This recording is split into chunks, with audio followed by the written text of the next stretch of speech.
30 seconds.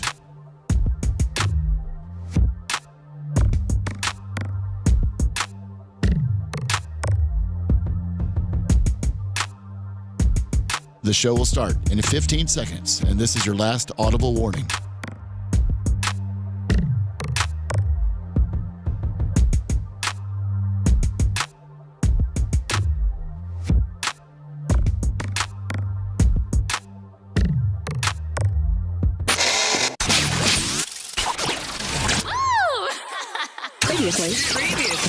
Previously on the Bubba the Love Sponge show. A vaccine that has generated literally billions and billions and billions of dollars. I mean, they could have, they had enough money to test it on 8 million mice, and they tested it on 8 mice. 8 freaking mice who all died. So good luck, kids. They all died? Yeah. Oh, my God. Aren't you glad you got the vaccine, Bubba? You're listening to the Bubba the Love Sponge show.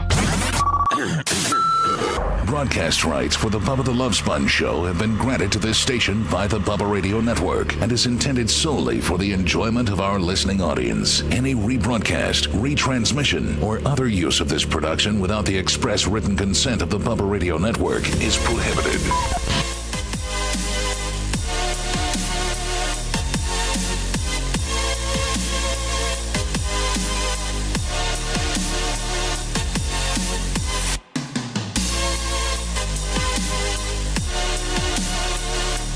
Tuesday, October 17th, 27th. The Bubba the Love Sponge show.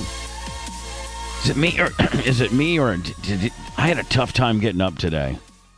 I don't know. I didn't necessarily do anything differently on my regiment, and I was pretty much on same time, same dosage, same everything.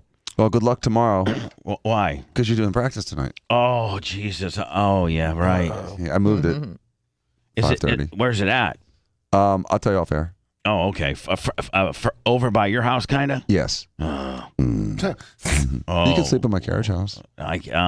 His bed. Yeah, I have a dentist appointment at 2:30, but I'll probably just have to go from there to You gonna see McSherry? I'm gonna go see Dr. McSherry today. Love him. So what If time? you want to chill in the carriage house beforehand, that's cool too. Yeah, take a nap. Nope. I'm just gonna forge right on through it. I'm gonna I'm gonna get through it. Okay, thank you. But I got to show you these. I got to show you my I got to show you my dream. No. I want to show you what I want to plug in. Mm-hmm. I want to show you what I want to plug in. Your vision. And if you're not good with it, then I'm not going to practice because there's nothing for me to do. Well, dude, you showed me a little bit of it, and I'm absolutely good with it. And we need to come up with a whole new set of signals and calls. Yeah. But in my opinion, we need to dummy it way down. And because in the 3 or 4 games I've attended or helped, there's really only, if we're creatively honest, there's really only about 5 plays that we really, really execute well. Yes. And that we get good yardage on. Mm-hmm. And if we don't get good yardage on it, it's because a kid dropped the ball. But usually, Matt delivers the ball. And on in my opinion, 4 or 5 plays. And the other 26, we just might as well just throw out. You know what I'm saying? Mm-hmm. Because if we practice these 5, and instead of practicing 26 in one practice, we practice 5 several times, so that it was just like Well, that's what I was doing. The release that you created, we practiced that play like 8 times, 9 times, right? Until they got it right. And I was standing at different parts of the field to make sure they were doing it right and cutting right and. Perfect. He's learning. They're all learning. They're trying to get better. They've been more accurate. They've been more higher percentages of receptions. But this coming Saturday we're 5 or 6 and we're 5 or 6 and 0, and they're 5 and 6 or they're 6 and 0. Mm-hmm. They're the Vikings, mm-hmm. and we're the Bears. Right. They've put up more points, but we've allowed fewer points. Okay. So it seems like we got a better defense. I think so. I think we emphasize it more. They probably don't really deal with it much because they just throw up so many points. Because they've gone against some crappy teams who have scored 30 points on them. Oh, really? Yeah, but they're scoring 50. Now, are they sometimes there's a size disparagement.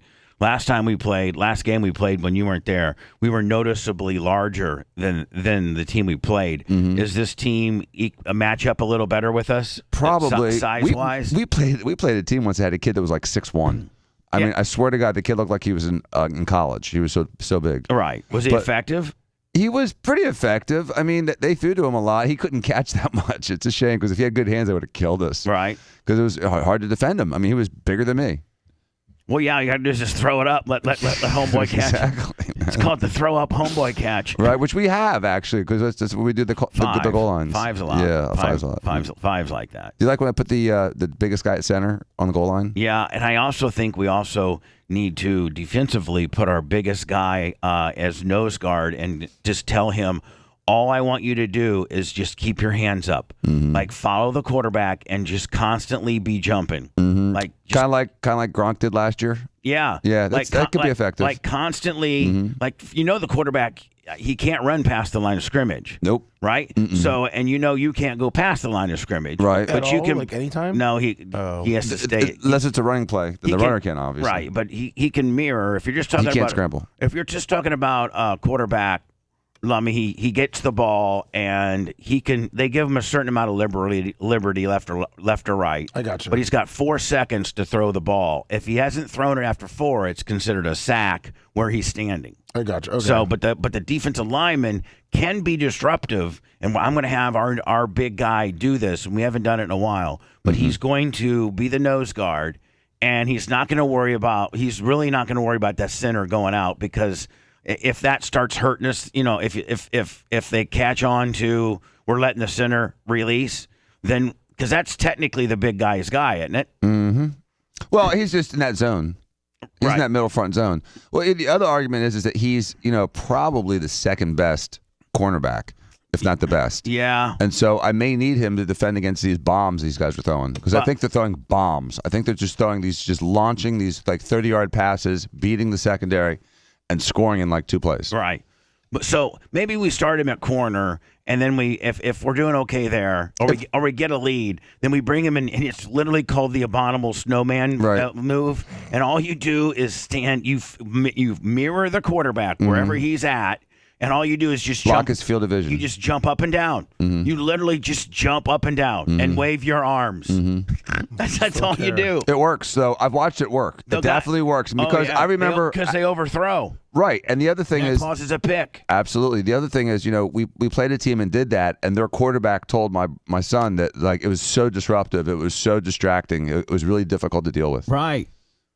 So, I mean, like it is, especially if you get a big guy and he literally just jumping up and down like he's doing flailing his arms around. Like the little air guys at the car shop, at the car dealerships. That's just you just become yes. Well, air socks. The guy, you see him at dispensaries too. The guy that's at the car dealership and dispensaries, the noodle dude. Yeah, the noodle dude. The noodle dude. Right? Exactly. That's what you want. I kind of want to. We need the Bubba Army noodle dude, don't we? That would be awesome. He stands out front with those Bubba arms, with his Bubba Army shirt awesome. on. They start bringing him to tailgates. Hey man, I want the Bubba Army noodle dude at my tailgate. I wonder how much those things are. They can't be that much. I really don't think. I mean, the ones that last for a year probably are, but the ones that no, like the industrial strength ones, like one that is like a real commercial one, like one that a car dealership would buy or something like that. Let me look at promotional noodle dudes. I sent you a video one just to make. Oh, okay. What's that price range? Well, we're going to see here. Maybe Dan. I mean, sometimes Dan gets a hair up his ass, and I want a big noodle dude. And looks like $120. Oh, hold on! Don't tell Dan it's only $120. Oh, $120. Oh, hold on now. You get like custom art. Hold on, Dr. Dan. Now, if that came with custom art, that would be worth it. Yeah, that's what I want you to do, Gronk. Hold on, Grayson. So when I'm like, listen, kid. On this particular position, I actually have something on my phone I want you to look at, okay? This will explain all I want you to do on your position, okay? Exactly. You don't have to do anything other than this, Especially okay? when he gets tired. Right. Yeah, because the kid will get tired eventually. Right. So listen, buddy. there's really there's no other position here on the football field that I can literally pull something up from a car dealership and it's exactly how I want you to play the ball game. Right? 100%. So, but this is what I want you to do, okay? Watch, sir. Right? 100%. Hold on. Oh, we got this is what I want you to do. Okay, watch. Exactly how I want you to play every day. Right? 100%. This is what I want you to do, okay? Every day. Right? 100%. This is what I want you to do, okay? Every day. Right? 100%. It's amazing that we're good for one of those every show. Oh, it is. It is. It's me, too. It's completely me. You're the problem. It's you. It's me. I don't responsibly turn the volumes down when I'm getting all of our platforms up. But anyway, this is what I want. This is what I want our middle guard to do on this Saturday's football game. Just literally.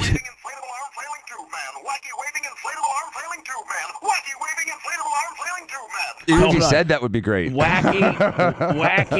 He just kept saying that to the quarterback. Wacky, inflatable, flailing arm dude. That's what I think that's what this guy keeps saying. Listen. Oh, wacky, wavy, inflatable, arm flailing tube man. Yeah. So on the top left. I just sent a better link. Yeah. Oh, you sent a better one? Well, let me send it to you. I think it's the gag that audio is from. You send it to me? Yeah. To your to a new one? A new one. Oh, okay. Camacho, the Family Guy. Here we go. Hold on. I got so many boxes up. I gotta. We have to get rid box of. rich. Wacky waving inflatable arm flailing tube man. Wacky waving inflatable arm flailing tube man. Wacky waving inflatable arm flailing tube man. Hi, I'm Al Harrington, president and CEO of Al Harrington's Wacky waving inflatable arm. Dan's gonna go down and talk to Al Harrington today. I can't wait. Yeah. Pull up in his Ferrari and said, "Hey, can I get a Bubba Army? With Dandy, maybe plastic surgery center, or Diaco Law. Yeah, 5 of them. Yeah, he went from my house, just the address. I am now currently overstocked on wacky waving inflatable arm flailing tube men, and I am passing the savings on to you. Attract customers to your business. Make a splash at your next presentation. Keep grandma company. Protect your crops. Confuse Shut down an offense. African American, hail a cab. Testify in church, or just raise the roof. Whatever your wacky waving inflatable arm flailing tube man needs are. So come on down to Al Harrington's wacky waving inflatable arm flailing tube man emporium and warehouse, Route 2 in Weekapaw. I sent you a link of cost. Oh, you did? Yeah, you cut custom and stuff. I mean, the price goes up if you want a 20-footer and 10-footer. Well, me and Dan, we don't want to. Like, if we're gonna, if Dan and I are gonna go halvesies on a wacky inflatable to flailing arm tube guy, we're gonna buy the biggest one known to man. Well, first of all, it looks like hold on. We want to go 20. Yeah, you're right. Oh, $25 off. All right, so we want to go 20 foot. Mm-hmm. Okay, and then single-sided. We want double-sided. Why not? Right. No blower, weather-resistant blower, standard blower. Weather-resistant. Might as well get the best one known to man here. So it's only $500. That's not bad. Get one for Dr. Diaco's Plastic Surgery Center. They won't let me put one up there. Oh. But we can absolutely do a Bubba Army one, Bubba, and I'll split it with you. We could. I'll split it with you. Sales of that, like that. There's a Napa one, right? Right. You know how. 400. Let's see what a standard blower cost. Oh, that puts me. I say $50. No, I get the real one. For $50, dude, it's less than 10%. It's what's going to fail. Okay. How about single-sided? That may be a big difference. Right. Single-sided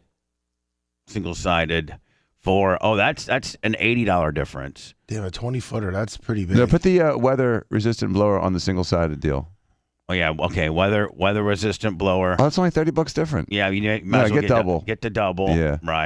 They really try to make it really hard not to buy the big one. Yeah, they really make it hard not to buy the best. You know what I'm saying? How about just out of curiosity, just the 10-footer as opposed to, because there's 8, 10, and 20. Just a 10-footer is so much less. $349. Oh, that's compared peanuts. to $489. It's $150. Yeah, I mean, how tall is this building, Bubba? This building. Yeah, you're right. It would be that big. It'd be massive, dude. Almost too big. Oh, no. I don't know if we can ever get too big, Dan. I mean, I don't know. But it might, but Lummy, it might be hard. Put them on the roof. They'll see it from the airport. Planes won't be able to land. My God, we could put it on top of the roof. Would be the first thing people see when they're landing. Bienvenido, Tampa. I'm telling you right now, I guarantee you the FAA would pay us a visit. Oh, yeah. You put 20 feet on that? Oh, my God. You put 20 feet on that. That's if 45 feet. If a guy's coming in a little left, that might be scraping his belly. The belly of his, that might catch his landing gear. 230 people died when the 747's wheel caught the tip of the flying arm tube man. Bubba Army flailing arm tube man. 29 people die in a fiery crash upon approach of the Tampa International backup runway. 28 people and a goat. Man, that would be interesting. It's tempting. But let me, the 20-footer might also be harder to handle. You know what I'm saying? Big heavy. I don't know. Like, how do you handle them? Like, you know, like I know they like kind of just roll up, but like you said, I'm trying to. Okay, so get a little wind under. Maybe that's all. Probably see that unit, and it has wheels. It's got weights and wheels. Yeah. Oh, then we're good. Yeah, I can't think it'd be that big a deal. Whatever you want, Bubba. I'll buy half of it. 10 foot, 20 foot, 50 foot. I'm gonna buy one. Yeah. I'm gonna. Yeah. Oh yeah. Absolutely. Yeah. Design one. God, look how cool that is. Mm-hmm. Black and white chevrons. T-shirt Will says he could get one for cost. Really? He'll get it back to us. How can T-shirt Will get it back? Tell He T-shirt must have Will a deal. to price out a 20-foot double-sided weather-resistant blower. It has to be because if it's 20 foot, it probably should be double sided because it's going to be higher than anything. You know, if it's 10 foot, it can be single sided. But if it's 20 I wonder foot, how we put the Bubba Army logo. Do we just put Bubba Army? I'm just saying a bunch of chevrons. Yeah, I mean like you do. Totem pole. I mean, I think you do. I think you do several logos. Or do you do like the chevron where the chest is, and then write Bubba Army, down in big letters? sideways like that is. You know, say sales event will say Bubba Army in that same way. Yeah. And do like have him wearing like a Bubba Army T-shirt. You know what I mean? Black and white with the white chevrons, and then just write Bubba Army. Then down here it says Bubba Army. Yep. With the QR code. Oh, exactly. Oh, you need the QR code. Oh, yeah. So cool. For $500, I don't know why every business doesn't have one. Mm-hmm. For real. I mean, right? I mean, Anna, if you had your own fitness place or whatever, wouldn't you have flailing for only $500? It's an air dancer. You were a dancer, Anna. I mean, you can recognize. You know. Here's the thing about the same field. Here's the one. But at the end of the day, man, here's the one thing that you guys will all have to admit, whether you take a crap on this or not. When you're driving your car and you're in an intersection and you see one of these things, absolutely look at it. You at least look at it. Absolutely. You do. So you at least, you may not pull into that business. It may not be something to attract you to go there, but you at least look at it. I have an idea for a political sign that I'll share with you off air. I think this type of political sign would be the number one type of political sign that you could put out, and I think it'll change, like short-term print advertising. It's that good of an idea. Wow. The same concept as this, except it's not air. That's not air-filled, but the concept of this is movement. Right. Movement attracts eyes. That's what makes animals look for prey. It's what makes us look at distractions when we're driving. It makes us look at chicks. It's movement. Yeah. You see nipples moving, you move. I mean, yeah, your eyes turn. When you see tees bouncing, I mean, if a girl's walking down the road and her tees aren't bouncing, then maybe you're not necessarily looking at her. No, your eyes don't go to it. You see a girl, and you could be the most happily married man in the world, but you see a girl on the side of the road, and her tees are and she's got her jugs a bouncing. Mm-hmm. I mean, you at least, again, you might be the most faithful man in the world. Never would ever do it. By the way, women look at that too. At our D's? What? Do women look at our D's? Yeah, if they're bouncing. That's why my D's are bouncing when I run. Sure. No. Okay. Okay. Well, our penises. Okay. So you're saying that like women will look down in our No, you were talking about jugs a bouncing. Women also look at jugs a bouncing. Okay. Oh, okay, because they're human. Because they're mammals. Okay. Any animal looks at bouncing I tees. understand that, but I'm talking about. I'm asking you as a woman. Do you look at do you guys look at our penises the way we look at your boobs? I've actually seen studies that men are more concerned with the size of other men's penises than women. I are. never look at a guy's penis. No one's looking down at a crotch. Where your eyes I mean, that's not what Never. Hold on. No, Meat come gazer, on. meat gazer Clem doesn't look at let- other come penises. Let me rephrase that. Clarify. Let me clarify that. Okay, and I'm being intellectually honest, but you know what? You have to be intellectually honest too. Just don't put the meat gazing on me. When I say things, I don't mean on my line. All you men in here, okay? Love that sounder. You'll make me mad. You'll make me mad. Uh-oh. So just answer. Don't hang me out.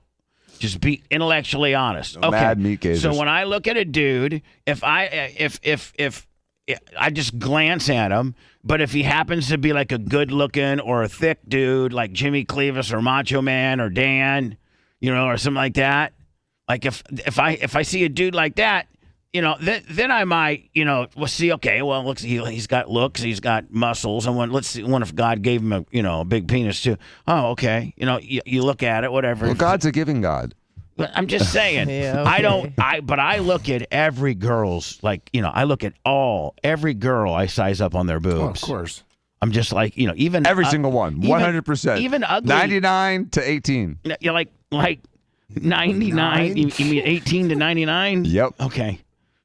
I don't know why Dan reverses it. Well, I was really looking for I was trying to figure out what the bottom number should be. 18. So, 18. 18 to 99. 18 to 99. And here's the thing, man. They could be like some really disgusting, like not even a really good-looking girl at all, and you'll still size up the jugs. Oh, yeah. You just do. Mm-hmm. Like, okay, well, she's got an ugly face, but she's got a nice boobs. Mm-hmm.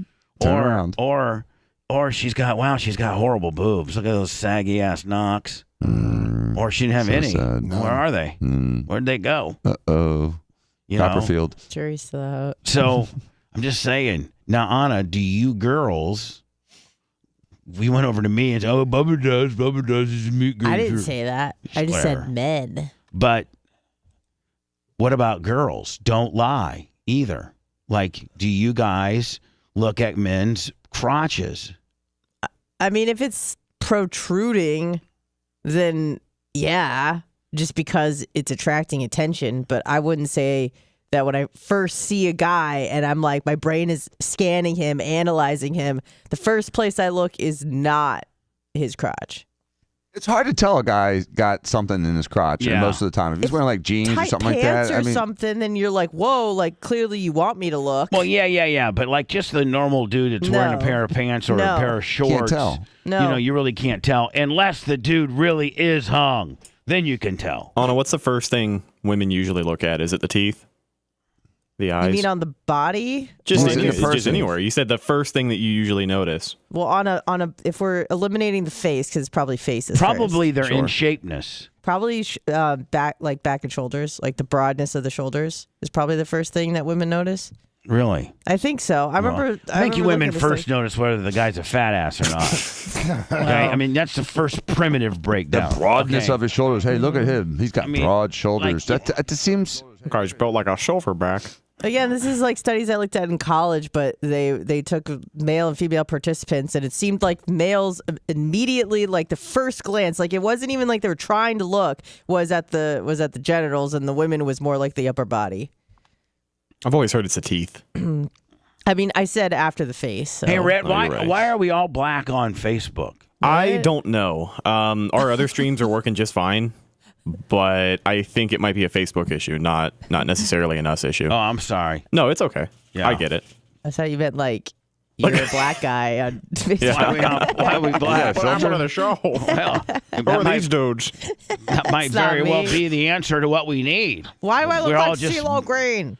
If we all just would now see, I don't want to say blackface. I do not want to say that, and I did not say that. Okay, I did not say that as the answer. So, but we don't want to do that. Of course, that would get you in trouble if you wore that for some reason. I can't wrap my head around this. If I want to be a black guy, What? no, if I want to be a black For Halloween? no, it just in life? in character. Oh. In character, specifically, I was like, okay, you know what? It's going to be Black Guy Fridays, and I want to dress up like a black guy, and we all dress up like black people. We can't do Black People Friday Or Muslim Mondays. or I think I would just stay away from that. we're not Tuesday. gonna do it. So shut up and quit being afraid of us, the ability to talk about it. You can talk about it without doing it. I mean, it's, I'm and just talk saying. about not doing it. it's 2023. You could do anything. You remember, what was her name? Rachel Dolezal? Dolezal, yeah. Yeah. No, I don't remember. Where is She she pulled it off now? for a long time. She's doing OnlyFans. So what I'm Of course saying is she like is. that's how messed up society is that in particular the white race cannot dress up like an African American, and the other not just because you're trying to be a smartass, but because you're trying to do a theatrical or a piece of content. For in instance, character. For instance, Bubba, I can't play MLK, but an African American can play Hamilton. Right. And that's the bottom line. That is the discrepancy. That is the dichotomy. That is the catch-22 of American can you society. say that again? That was absolutely brilliant. Can you slow it down for a scoring at home? Go ahead. Okay.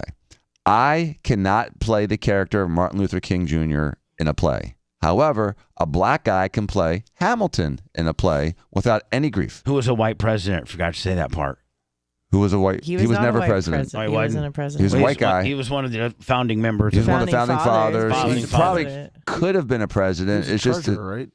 yeah, he was a money guy. All right. Well, anyway, just to say, I'm just not He's a smart guy. Just not some dude named Hamilton. It was Alexander Hamilton. Alexander Hamilton, who's one of our founding fathers. I think he's on the Declaration of Independence.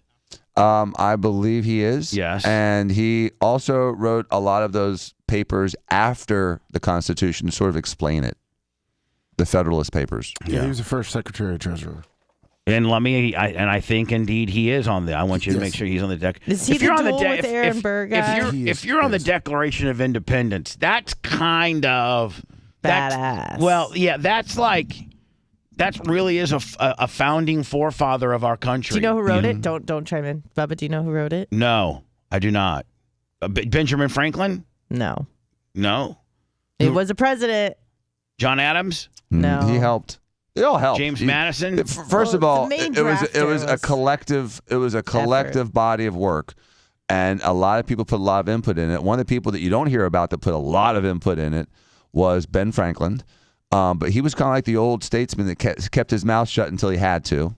Then he died of syphilis. John Adams had a lot to do with it, but what she's referring to is Thomas Jefferson. Yes. So, but just think about this, man. I mean, and this will kind of blow your mind. So here we are, a country, a very small colony. Was it 13? Yes. 13 colonies. Original. Which was up in the, Boston, Massachusetts. Well, it went pretty much from Georgia to Massachusetts. No, I know, but I'm talking about where Benjamin Franklin and all those. Oh, they were all in Philly. Yeah, Right. All right. So they're in Philly. We win the war, but we haven't really drawn up any paperwork about how our country's going to be. Well, you got to separate two things, dude. There was a Constitution and a Declaration. The Declaration was before the war. The Constitution was to set up the government more after the war. Right. But they were both the same group of people. Right. So before the war, they get together and they write kind of a wish list. I mean, Dan, I almost feel like it's a couple of the boys meeting down at the bar, and they're putting notes on a napkin kind of deal. Right. That's exactly how it started. It was in really secret. did. Absolutely. Really did. It was in secret. It was for a summer. And then what's really interesting is what they did after they signed the Declaration of Independence. So I mean, and for them to be able to think of and to be so open-minded and have such rules as the First Amendment and how worldly that was at the time. Mm-hmm. It's one of the most important pieces of work written down of all history. It's probably top 5 of all history. I think it's kind of crazy how young they were. Most of them were in their 20s and 30s. Yeah. Right. Well, they died by the did time they were 50. Did they literally tell? Did they literally tell? If they weren't, did they literally tell their wife, "Hey, honey, I got to go down to the town hall tonight because we're drawing up some paperwork for the rules that we live by." Yeah. Well, meanwhile, she's packing because right after they signed that, they all skated town because they were all going to be killed.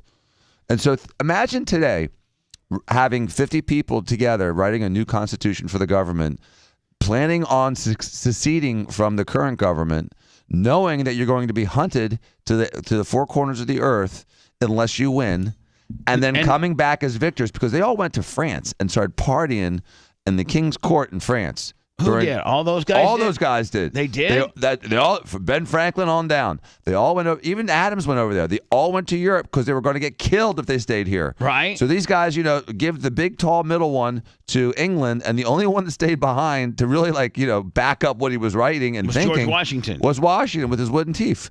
So, but hold on now. So all those Aristocats, they got the hell out of here, and when the war was here, they weren't even in the country. They were in France in the King's Court. So listen, pussies. So they're like, man, listen, hey George, get back to us if you win. We'll come back, right? Yeah. Otherwise, hey George, if you lose or we don't hear from you, we're thinking you might have lost, and we don't need to go back there because the British are there. Right. Really, they're super least. I mean, think about France hated Britain. But think about this though: if we had lost, if we had lost the American Revolutionary War. By the way, that's we would all be English, right? Yeah. It wouldn't be so bad. We'd have bad teeth and then be more politically correct and very polite to Canada, but have more tea. Time. Tea time at 4 o'clock is a great idea, by the way. I loved when I was in England for a few weeks, and there was like that afternoon tea, 3:30, 4 o'clock. They bust out some coffee or tea and some cookies, and dude, it's awesome, Bubba. Every day. Every day. I've heard the food's awful. Yeah, my mom on toast. My mom went over there for like 3 months. Pea mash. When Jeff had an assignment over there with his medical firm, and my mom hated it. She hated it. By the way, the Revolutionary War was from 1775 to 1783, so it actually started before the Declaration. Hello? Hey, good morning, Bubba. It's Farva. Welcome back. Hey, Farva. Oh, he's walking. Yeah, he's running. Yeah, he's on his health regiment, which he's going the distance. He's going for speed. He's not going for speed. All alone. All alone. So, I just want to say, Bubba, you got a great crew there, man. They kept your ship. They kept it right. They kept going. I heard. I didn't get a chance to hear any of it, but I heard that they did a really good job, and I'm really thankful. They did fantastic. From Rhett to Babyface and everybody in between. Thank you so very much. Anna. Yeah. So I heard you mention Aaron Burr. Funny story, real quick, and I'll let you guys go. Keyword, real quick. My ancestor lost a duel to Aaron Burr, and when growing up, my next door neighbor, their ancestor was Aaron Burr. So my ancestor's on a $10 bill.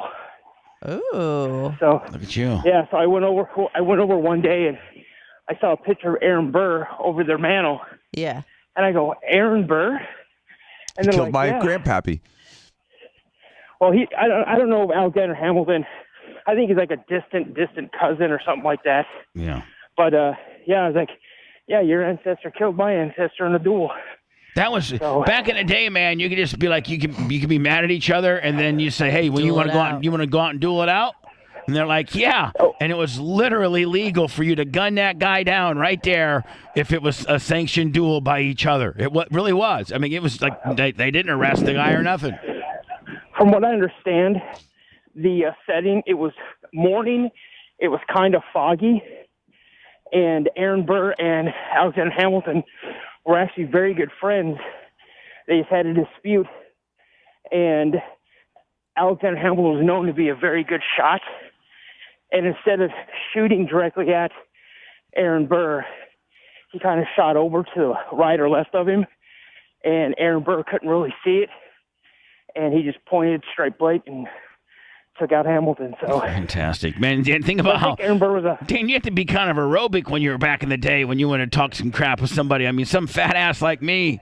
If you're dueling, man, you turn around. I mean, I don't know if you're wiggling around trying to make yourself look skinny. I know you probably got a bullet coming down range quick, right? Mm-hmm.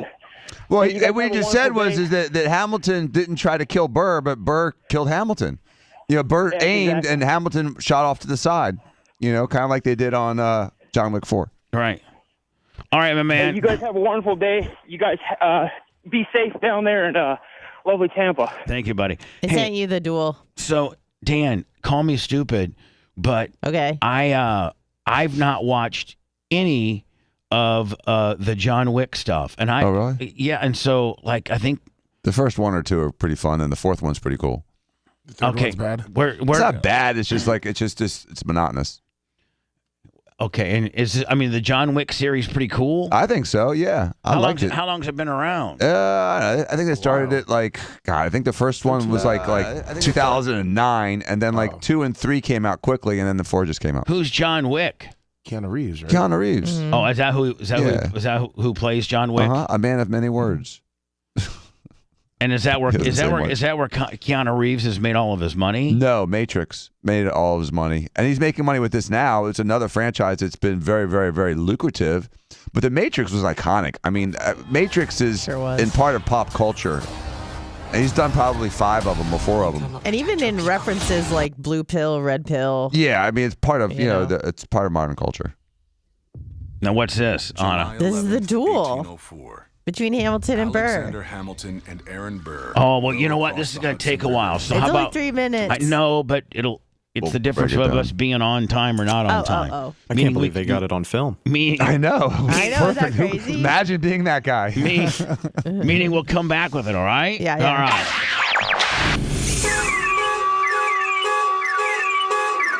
He's calling shenanigans on the D. The Bubba the Love Sponge Show returns after these words.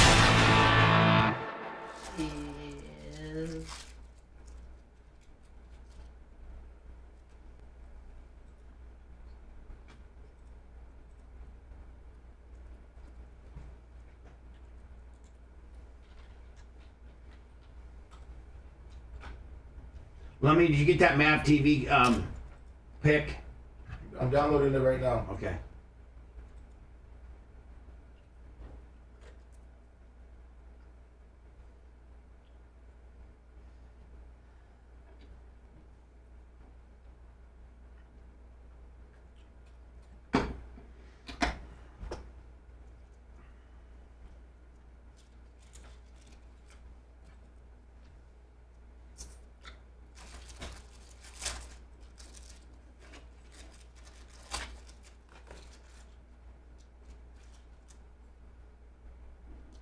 I sent it to you.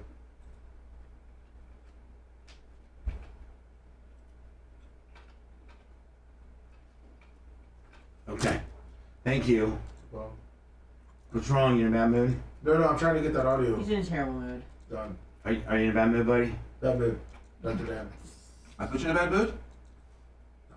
Way to What go, did I do? Dr. Dan. I woke up with the worst fucking headache today. It's finally going away. That's why.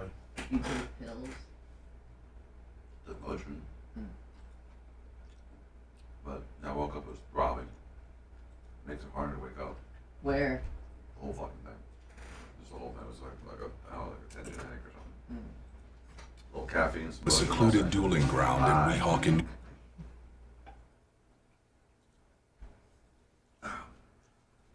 What was the Monday night game, Lemmy? Cowboys, Chargers. Who won? Cowboys. Cowboys? It was 2017, yeah, it wasn't that great of a game. Thank you, Leo. Snizzle, I agree. Good scoring game. Does McCarthy calling the plays? I still like the gauntlet of going Yeah. upstairs and 4. Did you see my Brett Favre thing at all? No. No, like the first couple minutes. How good did it go? Good. That's awesome. Because you went for a good amount of time, right? I think we went for an hour. Nice.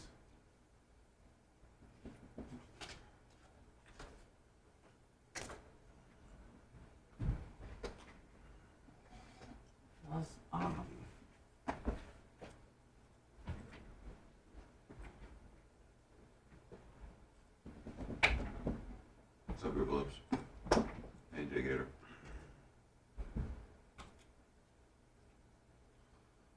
What's up, Fin 212? Captain Scott Kane Powers. What's up, Iggy? Big Red, good morning. Dark Badge. Yeah, I Unity, good morning. I don't really see a lot of movies. Although I do want to see that You guys are- Scorsese movie. Which one? The new one with, Robert De Niro. Yeah. Flower Child. 3 hours, though? What is it? Oh, 3 yeah, hours. The River Moon. Well, if you break it Great up into nipples. 2 nights, it's not too bad. What is it called again? Flower Moon and the Child. Let me Those fish on movies the could be J. an hour shorter. Every fucking one of those 3.5 hours movies could be an hour. Where should I watch John Wick at? You can watch it on your Amazon, on your Fire Stick. Oh, okay. All of them are on there.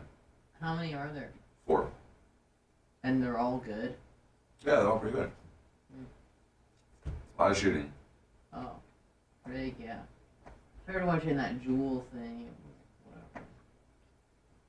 What happened to the directors of The Matrix, Unity 17? He's gonna give you some conspiracy, Willie. Kicks for Guns 2X. Good morning.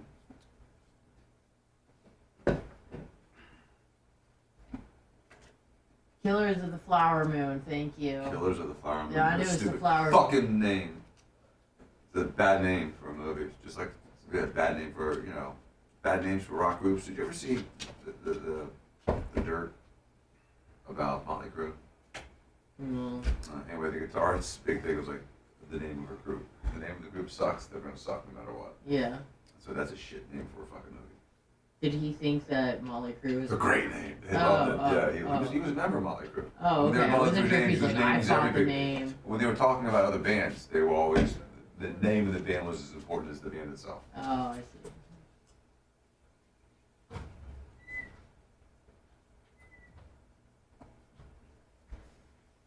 Yeah, but just think of the iconic names and bands like Kiss and Aerosmith and AC/DC and Metallica. Great names. Great names. They all got great Metallica's a good names. name. You know, Metallica, Yeah, they're great names. Korn, Danzig. Tool.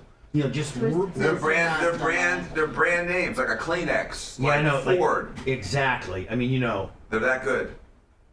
They're powerful. Motley Crue, fucking The Traveling Skinner. Wilburys was not really a great name for No, but like Leonard Skinner and fucking Led Zeppelin, In Sync. Wallflowers. the Beatles. TLC. You know, Beatles is spelled B-E-A-T, L's, like the beat instead of the animal. The Beatles, it's not, the animal is B-E-E-T, and they're spelled B-E-A-T. And what Like the beat. Oh. The beat. Oh. How you could have a I show. thought it was a little creepy crawly. No, not the creepy crawly. Wow, my mind's just been blown. What is it if it's not the creepy crawler? Beatles, like a beat of a song. Like the beat of a drum. That's why Oh. that's B-E-A-T. That's why it's Hold on, spelled that's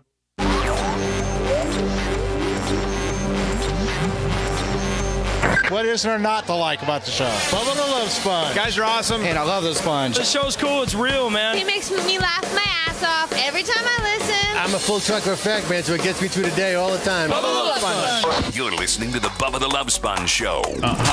Dan, with some unbelievable rock and roll history knowledge that blew Anna and me away. I don't know if Lummy didn't hear it or not. I heard it, yeah. But I never knew that. I always assumed what Anna assumed, that the Beatles For the creepy crawlies. were like, like those little Beatles, like the little Beatles. Didn't even think they were spelled differently, And which I know that they are. Dan's like, no, it's like the beat of a drum with O's on it. So I wonder if they were, trying to be a pun on it. Yeah, make a pun on the word beat. Like a Beatles. These are the rhythmics, right. These are the Beatles. Okay. Wow. I how many? There's got to be a lot of people on our same boat, Anna, that thought the Beatles were the insect. I thought so too until just a few years ago when I read about it. Yeah, I had no idea. Man, that is unbelievable. Yeah, I'll always remember where I was when I found that out. I will too. Like there's some things that were real. really seismic in my memories. Like for example, I remember exactly where I was when I found out a peanut was not a nut. Because my whole life I thought it was a nut. Obviously, it's peanut. I'm. You didn't know that? I'm still. It's a legume. Oh, I did not know that. Did you know that a killer whale is a dolphin? I did know that. I didn't know that until about 6 months ago. Yeah, Rock my world. A killer whale does not come from the same species. It's actually, a dolphin. It's a dolphin. And a whale shark's neither a whale nor a shark, but a fish. Right. I thought sharks are fish. Larger, part. That sharks are. Nope, they're not because they got fish. cartilage. Nope, not at all. So hold on, sharks have cartilage. They don't have bones. Hold on, sharks aren't. Did you have your did you turn your mic off? No, sorry, I was leaning forward. Oh, sorry. So Dan, Sharks are a group of fish. Sharks are not fish. Elasmo branch fish. It's fish. It's fish. They're not in the same genus. Now, not in the same genus, obviously. But can you eat if we're on a desolate island and a shark washed up? Can you eat shark all day long? Is it decent? Is it decent or is it real? Shark fin soup. I've had shark. Yeah, it depends on the type of shark because a lot of times it's fatty. But yeah, Mako's a popular one. I mean, like for instance, for real, you eat the shark. Yep. Mm-hmm. Oh yeah, I've had shark. Does it taste? Tastes like kind of like swordfish. I've never had swordfish. Yeah, it's very steaky. It's thick. I'm not very worldly on fish. Some of you guys are. Here's the only fish I've ever had in my entire life. Grouper. Well, hold on. I'm going back to Indiana. We had perch. That's how that's. Is that like a bluegill? It's a lake perch. It's like a snapper. It's a white flaky fish. It's a white flake. So I had perch. That's what we pretty much eat in Indiana. That was a go-to fish. Perch, yes. Perch and the walleye. I never had walleye. Oh, wow. I've had it. So then, I've eaten salmon before, which I don't really care. You got to really have a taste for salmon. That's a unique fish. It tastes different than anything else. Really? And you gotta be kind of in the mood for it. Like yes, I agree. Like it's kind of like kind of like anal. You ever had fried catfish? Yes, I've had fried catfish. I've had like Chilean sea bass, or at least what? Well, hold on, Lummy, you didn't let me finish. Or at least what the restaurant advertised as Chilean sea bass, which Lummy, who is a fish expert, will tell you is really what? A Patagonian toothfish. There you go. Always. Horrible name. Always. Worst name. Does a Chilean sea bass even exist? No, it's a made up name to make it sound better. Just like mahi mahi was dolphin for a while. Mm-hmm. But people didn't want to eat, they didn't want to eat flipper. So so really, mahi actually, Anna is dolphin. It is. It's what it is. It's a dolphin. It's not but dolphin by accident. Like they catch the dolphin and then they're like, whatever. We'll just... First of all, they're two different animals. Breed. It's in the dolphin species, but it's not. It's not very dolphin-like. We got to differentiate something here, Bubba, because I think Anna's a little confused. I sure am. There's the porpoise, which we all call a dolphin. The bottlenose dolphin's a porpoise, which is the same family as the killer whale. Dolphin fish are completely different. They don't look. Can you show her a picture of a dolphin fish? Yeah, I can look it up. They're green blue. They're beautiful fish. They don't look anything like a porpoise at all. They're not mammals. Porpoises are, and they taste delicious. It's literally called dolphin fish. Yeah, they're called dolphin fish, and they're very prevalent around here. And when you catch one, the secret about fishing for dolphin and tuna, and Lumby can confirm this, is if you have like 3 or 4 guys off the back of the boat fishing for them, and one guy catches it, you leave the fish in the water. Yep. Because that brings all the other ones back up better than any other chum or anything else. You always keep one in the water. If you get to a school of them, because as soon as you pull the last one up, they go bye-bye. Yeah, they leave quick. So, but if you leave that one guy and he's still on a hook. Right. And then another guy catches it, then you leave the second one and you bring the first one up. You know what I'm saying? You always leave at least one fish in the water, and they go freaking crazy for some reason. There's a problem once that fish is in there. So even though that guy's hanging 10 behind a boat going 12 knots. Yeah, he's skiing. Even though he's, barefoot water skiing. They can't figure out he's got this big metal thing in his lip, and he really ain't liking life too much. Nope. Think about how hard that would be on your lips. Dan, if you got caught and then by your lips, and then they drug you behind the boat by your lips, man, that'd be really whoa. Oh, it'd be tough. Although really, fish don't really have much of a lip. It's more like their jawbone is hooked on. Cheek. Yeah, their cheek. Well, they're still being dragged against their they will. Probably I guess don't by their like jaw. And I'm thinking These are maybe they're probably huge. taking in too much water too. I mean, they live on water. That's like you taking in too much air. No, That'd be but I like mean, you getting dragged behind a plane and like having to breathe too much because of the airflow. But what I'm saying is, like, you probably don't really get the boat really cooking. I'm like, you don't get it going real fast, do you? No, and usually when you're fishing for dolphin and tuna, sometimes you're even anchored or just kind of like trolling or just kind of drifting. Right. You know what I mean? Right. Yeah, I got to correct you on the tuna though. You don't really want to leave it in there too long because it will spoil the meat. All right. So anyway, listen, Lummy. That's why you keep alternating. Anyway, The next one you leave in. I'm going through the type of fish I've eaten. So I've eaten grouper, and I've eaten mahi, scallops, and I've eaten scallops. That's probably shark or ray. I've eaten shrimp. I've eaten lobster. I've eaten That's probably calamari. Ew. I've eaten Calamari's good. Yeah, I've tried it. I'm not saying that when I go there, I order it, but when other people have had it, I've tried as an appetizer or something. I've tried it. No, I don't like oysters and I don't like sea urchins. I've not had any. I like of that. oysters. I'm not a big sea urchin guy. What's a sea urchin? It's like a spiky thing that if you don't clean it properly, it's poisonous. Yeah, but they'll make I'm it just in saying, sushi. like ew. Mm-hmm. Yeah. So that's probably what the average American has eaten. I've eaten lionfish. I've had hogfish before. Yeah, hogfish is good. And isn't that some of the best tasting fish? Because it cannot be caught. You cannot catch a hogfish by hook. If you do, it probably swallowed the hook on accident. So you have to catch it they have to send these divers down and spear them. Yeah, and now they're trying to trap them, but yeah, you can't hook and line. I've had Alaskan king crab. I've had stone crab. I like Alaskan king crab better than stone crab. Stone crab to me is It's a lot of work. It's a lot of work, and it's got to be a good one. They come in cold. If it's been sitting for a day, it smells. It's you gotta get them like in Miami, like at Joe's or someplace.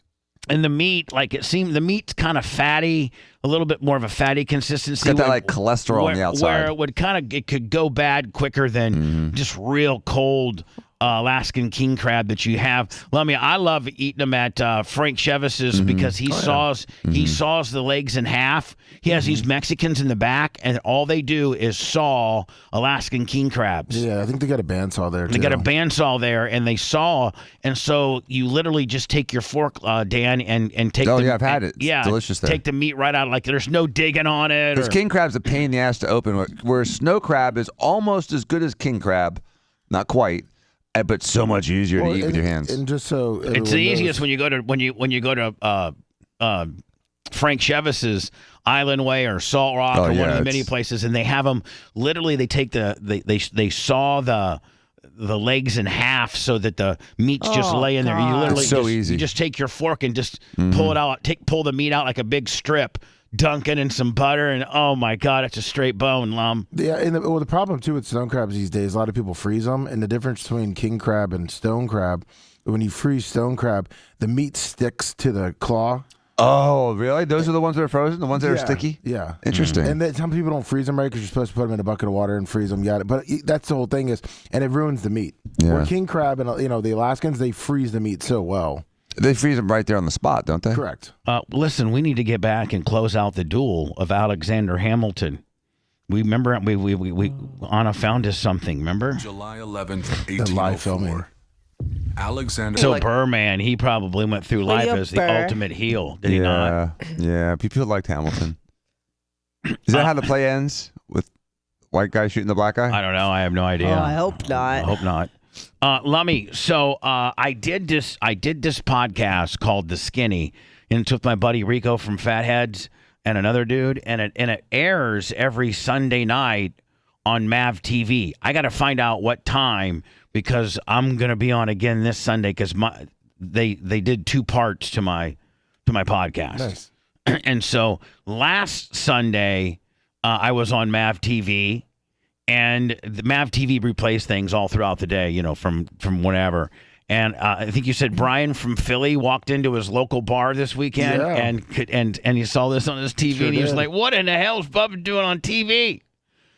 So that's pretty cool. I have posted on our Twitter /X feed and also on our Facebook the link to the episode to the podcast. I'd really appreciate for the Bubba Army to go out and listen to that. It's probably stuff you know, but maybe you don't. I don't know. They're asking me all kinds of questions about my early radio career and stuff like that. So go give it a listen.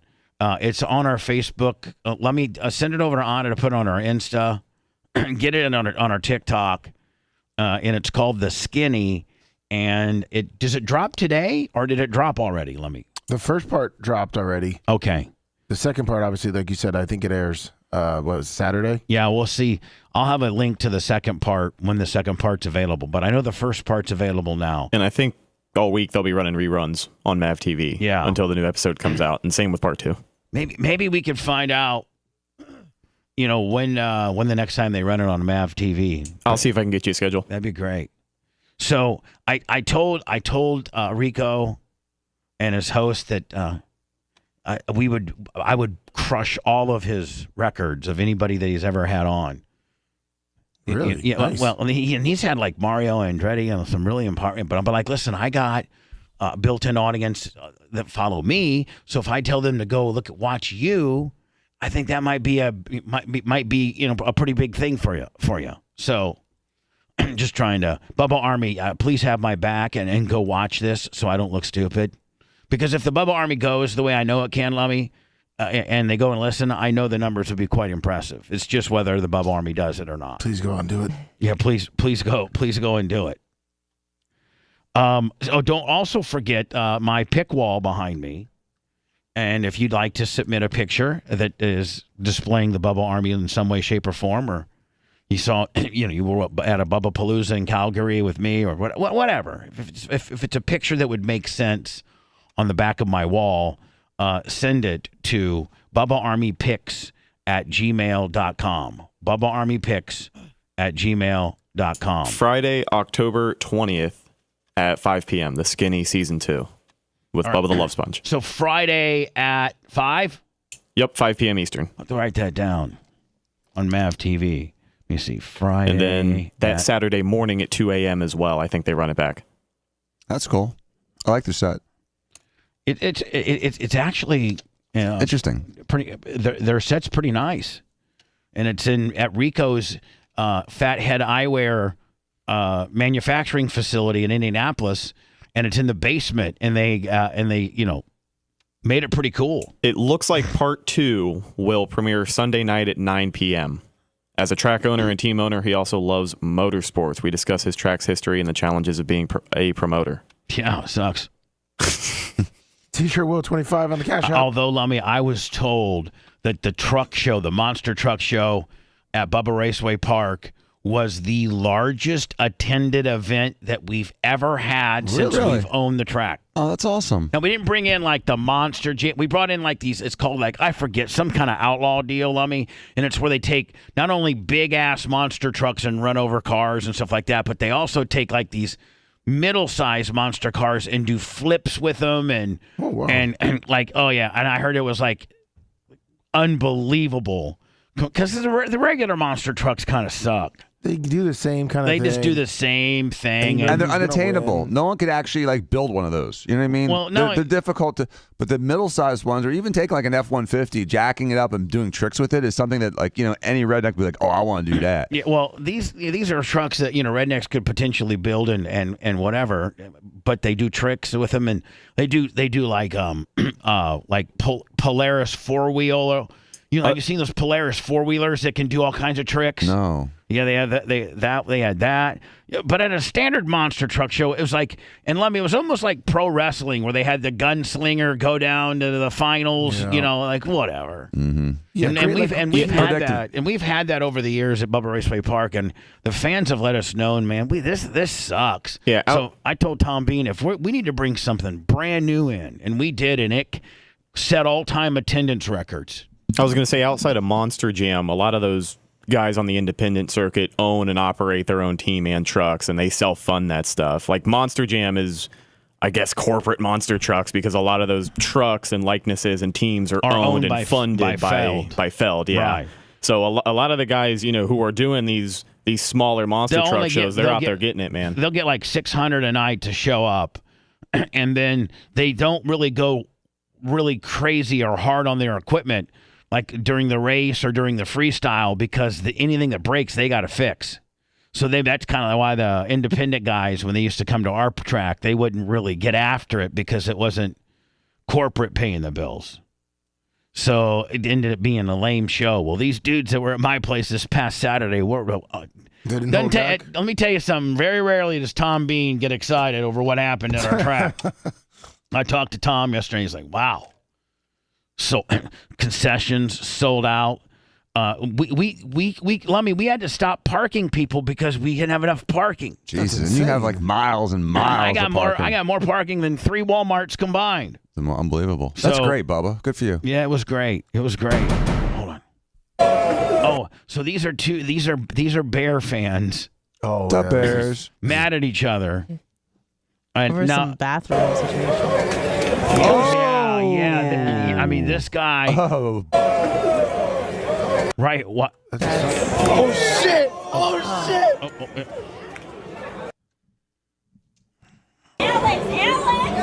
Alex! I'm surprised 34 got up so quick. Thought he was out. he's blindsided. That wasn't a fair punch. That was not a fair. That came out of nowhere. That was. I turned the volume off. That was not fair at all. The 14 doesn't even know. He's getting up. He's like the most vulnerable position you could be in from a guy that's going to get you from behind. Like you have no idea. Yeah, that guy's a little bitch. That one. Yeah, one guy's a bitch. He's a bitch. Hold on.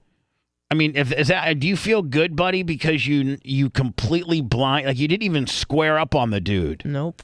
Like you're a bitch. Yeah, you better. I hope they find out who that one guy is, and press charges on that guy.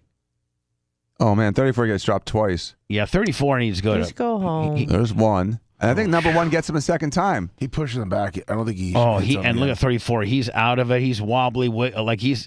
I gotta give it to him though. He went toward the fight again. Yeah, he went Wipes back. his lip. Right back in, and there goes number one, knocking him down again. This poor guy, he needs to stay away. Number 34 needs to get better. He needs to go to the gym and toughen up a little bit. He's an ice pack. As much of a dick as number one is, 34 needs. I mean, some dude should be able to just knock you down like Twice. that. You paper tiger. He must really play for the Bears. Hello.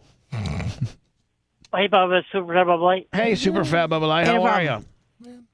Yeah, no problem. Hey, Bubba Light, can you drive all the way from Canada over to California and then to San Diego and then over to Oklahoma and pick me up something? Can you do that for me? No problem. I'll go ahead and get a rental truck and just get whatever you need.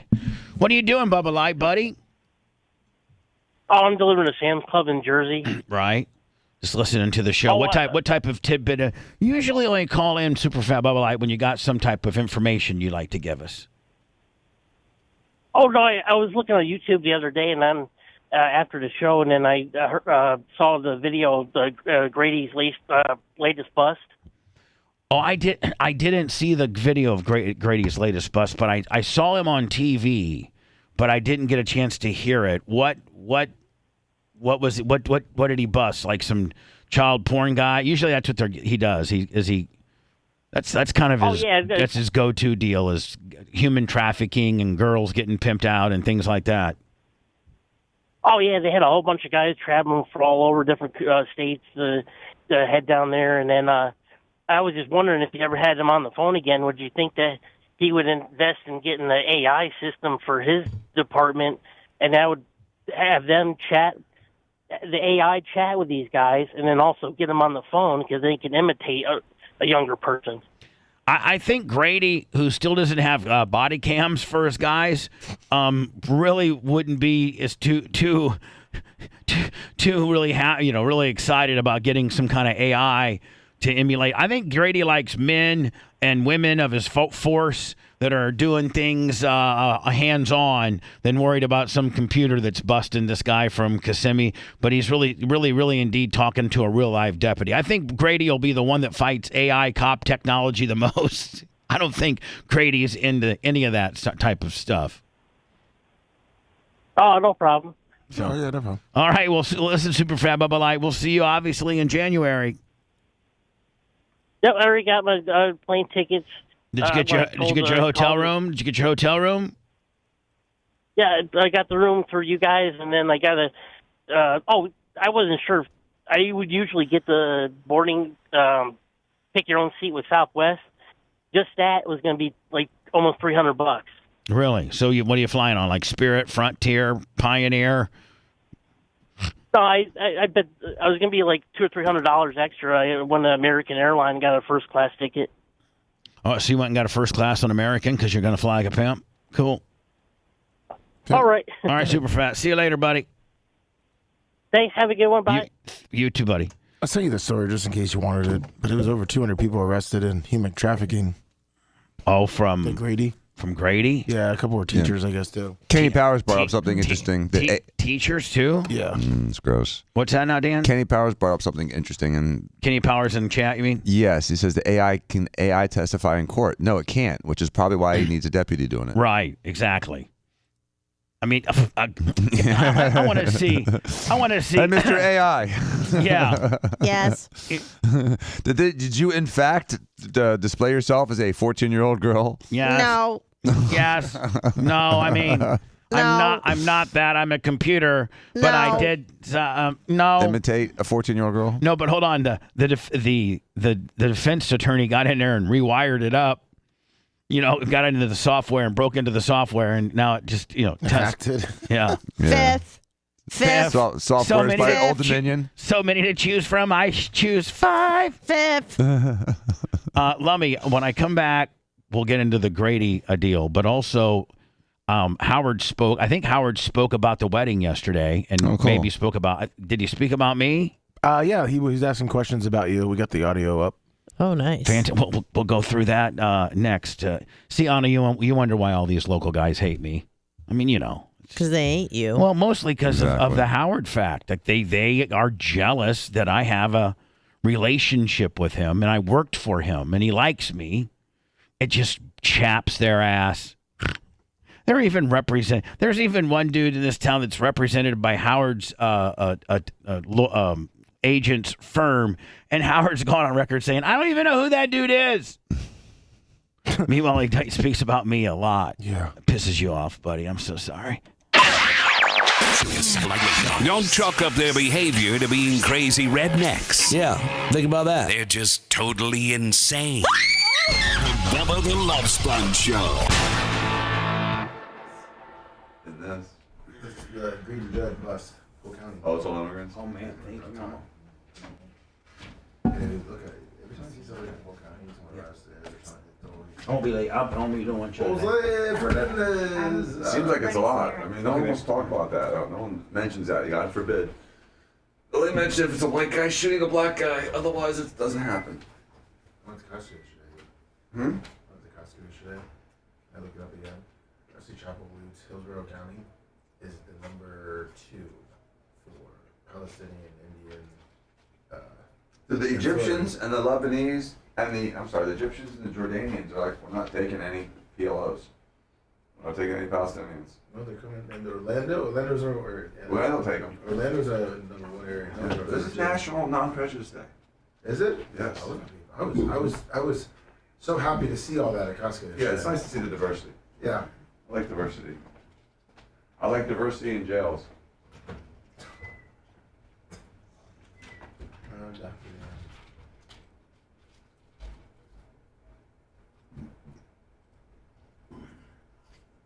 Everybody, Cash App, Venmo, PayPal. Thank you, T-shirt. Well.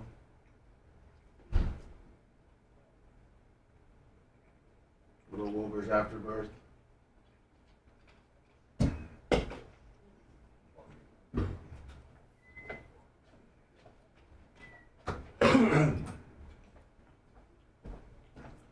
Good morning, Stinky. Hey, Bob, I got you and Rhett something. I don't want nothing. Oh, dude, fuck off. I don't want nothing, bitch.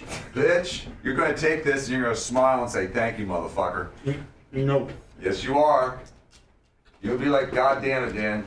You are the fucking man. If it's one of those milkshakes, I don't want it. I'm not getting you a fucking milkshake. You made that clear.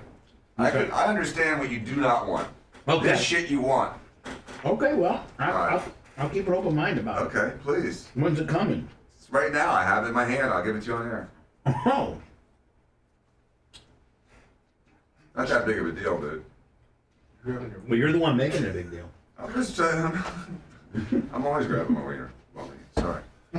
One hand on it, make sure it's still, like the crazy big arm floating tube man. Yeah, I just read that.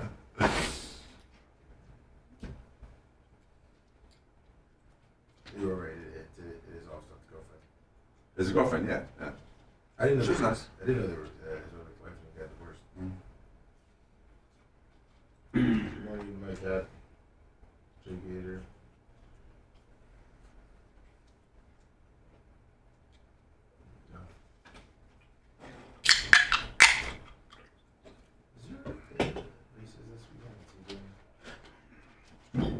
I'm sorry, say it again? Is there any races this weekend at Sebring. Maybe, I don't know. They do stuff there all the time. Okay. Glad you hear about something. Well, we got a golf weekend there. We get the same hotel every year. Oh, you stay at 7? No. In by the water? In by the lake? Yeah. Yeah. It's the weirdest fucking hotel. I see. The whole balcony's screened in. You can't get access to that one little area downstairs.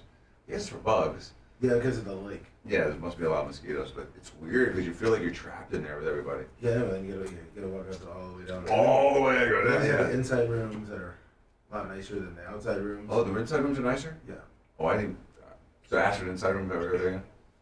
The room I had was like a shit motel room. But they said that there's some big event and they spread us out because usually we have like a block of like because we're like 30 guys. So something's happening. Suppose I didn't know, they didn't. Are you staying at the inn by the sea? Yeah. By the lake, whatever the fuck it's Yeah, called? that's where we always stay. Except for the one time. This is a watermelon. I just got done with a peach. Oh yeah. I'm sorry, what? Oh no, actually, because we were also looking because we always go to the watering hole, and they were saying that like they're slammed. Really? Like, we've been going there for 10 years now, so. Did you ever see that guy with the one glove and do the Michael Jackson stuff? We talked about that, right? Yeah. And then the little guy that would dance with them when they did. I didn't even look at you. Did you ever see the big gator? Yeah, I remember they used to have a gator there. Now. Now they just have the fake one, but the big gator. We think he buried underneath the stage in the back. I like that place, and their salads are good. The steak's pretty good. I've had average food there before, but I personally like the place. You know, don't have to end up going to Outback one night too, usually or something. We go there because we never really had a bad experience. They always put us in like that room. But Off to the right, yeah. inside. Yeah. It's always busy too. It seems like always fucking busy, motherfuckers. You know that property costs nothing. They go in there for nothing, and they're charging. They're full every night. they're middle of nowhere. Well, there's nothing else going You on. guys take the There's just a warehouse couple place. chains and then that. Yeah. What's another place? Kind of like fancier place now that people living at. Oh, really? It's like more. Is it in the downtown or is it on the outskirts? It's in high school, I think. Oh, okay. Around there.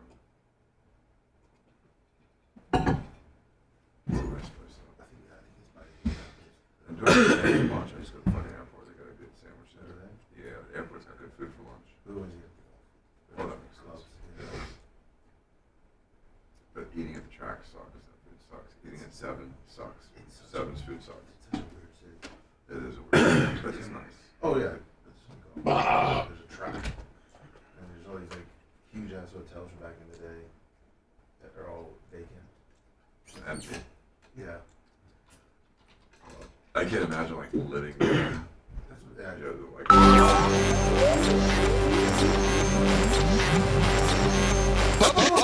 That's what, All day, every day. I'm an FT. Full tractor effect. You're my savior. I listen to it in the morning and at night. It keeps me awake all night driving that big rig down the road. Bubba the Love Sponge. We love you, brother. The Bubba the Love Sponge Show.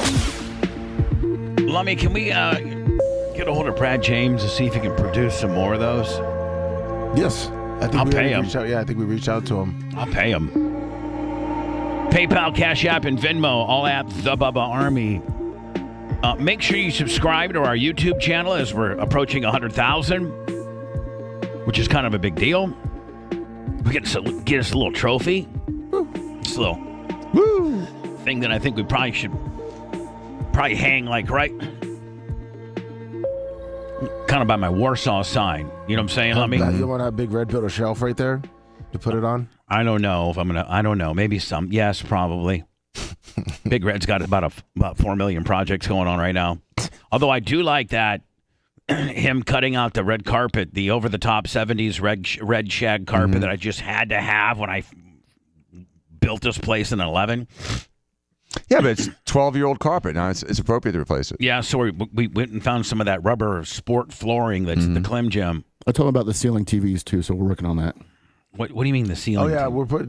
Macho wants to put 4 TVs above us. What do you mean? Because you need more clouds TVs up there. Yeah, like a cruise ship. Hold on, you're talking about putting TVs on top of us? I'm kidding. Totally kidding. It's only free space. No, I mean, no, hold on. It's like we're advertising inside your earlobe. I know you're just kidding, but you might not just be kidding. Like, it might be really kind of a cool thing. Well, that's the best idea I've heard all day, Macho Man. What I'm saying is, hold on. I mean, what I'm saying is, let's talk through. Like, that's not a hard. TVs on top of us as the ceiling is not a hard no by me. I'd like to kind of maybe sled through this. Not a bad idea. TVs don't cost really that much. And just bit you in the ass, Macho did. So much. Have you thought about putting TVs on top of us, like a tanning bag type deal? You could do logos up there. We could do all kinds of things. A Christmas sky, stuff. clouds, a sunset, stars. Could you run hold on? What are we now? YouTube? We got like a sphere going on here. Yeah. I mean, you got could you if you do some put astrology stuff? If you put 480s up there, right now? Could between the lights, yeah. Could you make it like it was like the daytime and the nighttime? Yeah, you definitely could. Could you do all that? Sure. The only thing I worry about, though, falling on top of us. Yeah.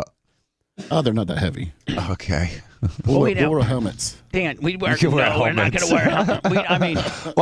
Why you got a helmet on? Because I got an 80-incher above me. What we would do is have Big Red build a safety tether kind of deal. You know what I'm saying? Like if you tethered it. Yeah, like the club lighting, they have the safety. Yeah, like Dan. Let me give you something that you'll be able to understand.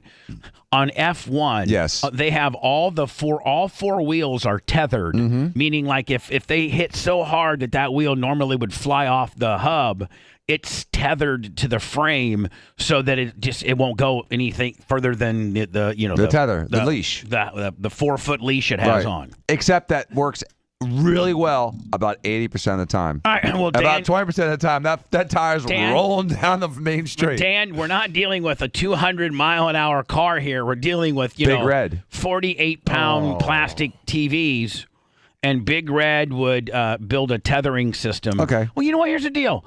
Nobody else is afraid of them falling on top of our head. You're the only one being a pussy. I'm just being funny. I know they have tethers, and I'm all for it. I think a sky of TVs. 4 to 6 80-inchers or 85ers up there would be awesome, dude. Because it's the only free space you have left. It'd be like if you want to tattoo your whole body. It's like I'm going to tattoo everything but my left arm. Just get the left arm. Now, Mach, would you put them above the current spotlights or below them? I'd say even. Oh, you drop them off the ceiling. That would make it smaller looking. I'd probably put them right up on the ceiling. No, be too far away. No. You bring them down. Wouldn't be able to see them. You bring them down just to above those. See those speakers right there? Yeah, I see the level. You put them right above those speakers.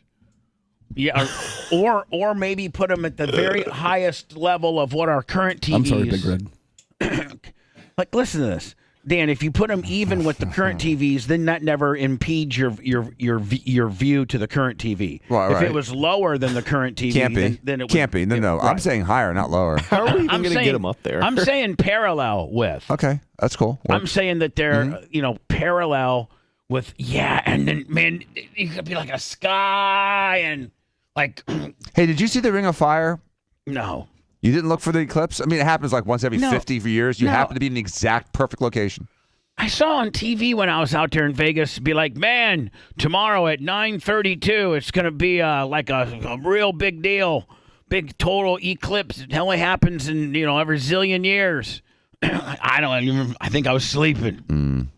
What now? In the middle of the day. I think we noticed it. Yeah, it got dark or something. It was like 12:30. I never opened up my curtains, my total blackout hotel curtains. I never opened them up all weekend, so I don't know what time it was or anything like that.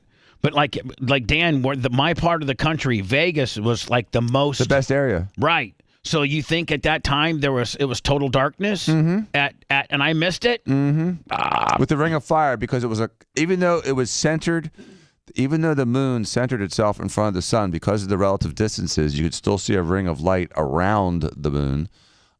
It's a total eclipse happens like once every couple years.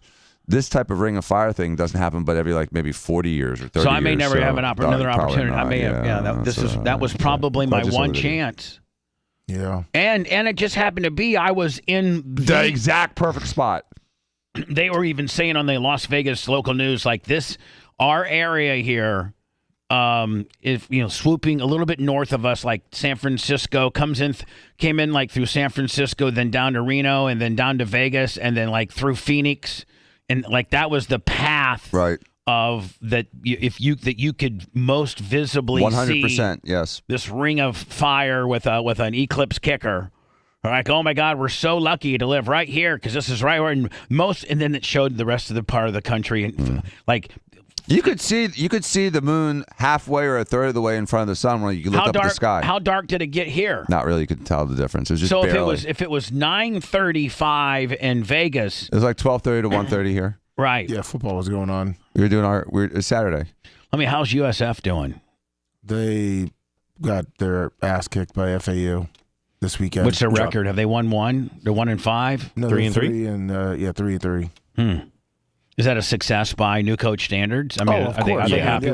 Yeah, they're happy. Yeah, they were winning. I mean, the way they played Alabama helped out. I mean, season ticket sales jumped 1,000 this year. Yeah. I spoke to Dion yesterday, and I said, true friends text you when you win or lose.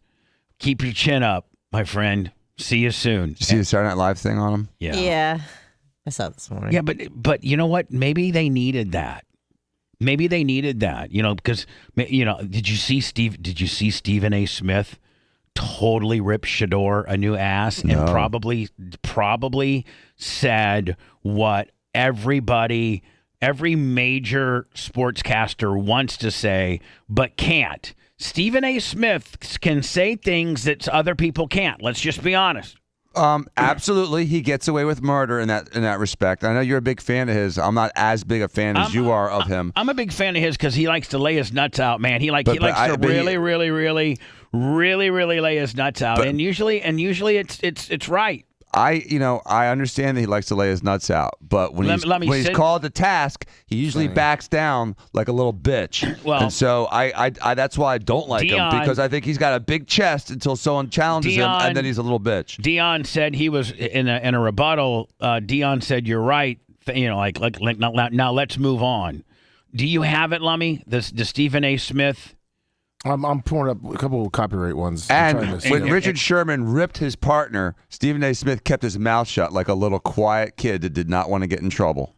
Or a smart guy that's playing it and he's a champ. That's why he's the stud. Or let the black guy fillet the white guy, and I'm not saying nothing. Right, exactly, which was disgusting to me.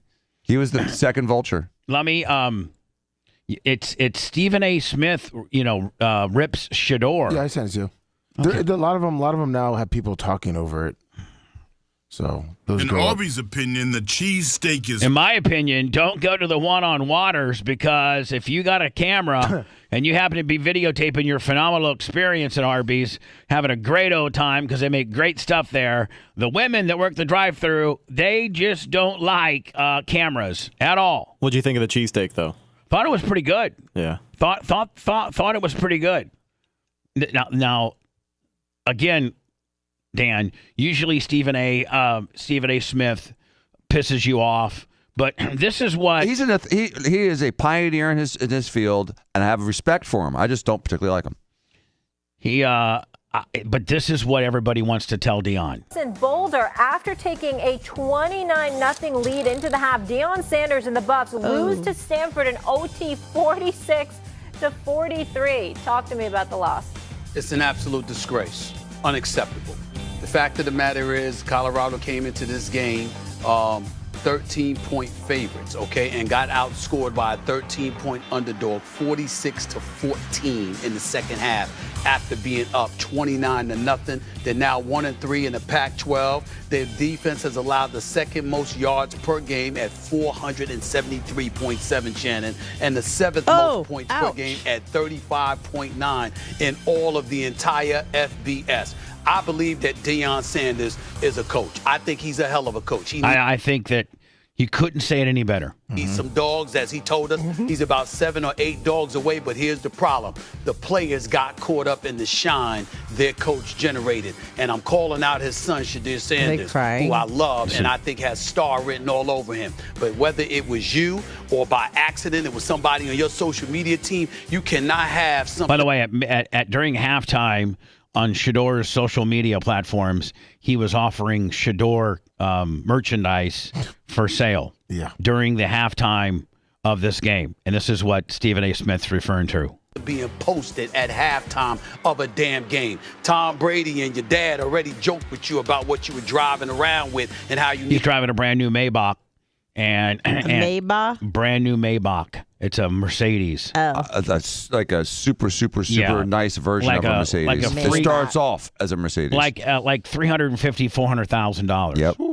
Super nice. There we go. Needed to be in the film room. Well, guess what? It is no longer a laughing matter. Y'all are getting your ass kicked. Show up, stand up, because your daddy and to the players on that squad, your coach is as much bravado as he had, as much swag as he had. He was the best on the planet. Week in and week out, you knew primetime Deion Sanders was the best probably ever. Y'all ain't on that level. Stop acting like it and show up on the damn field and do what the hell you supposed to do instead of getting your ass kicked on national television. Somebody got to say it. Go ahead, Shannon. They lost this game because they're an undisciplined football team. No. Can I make a comment? Hold on.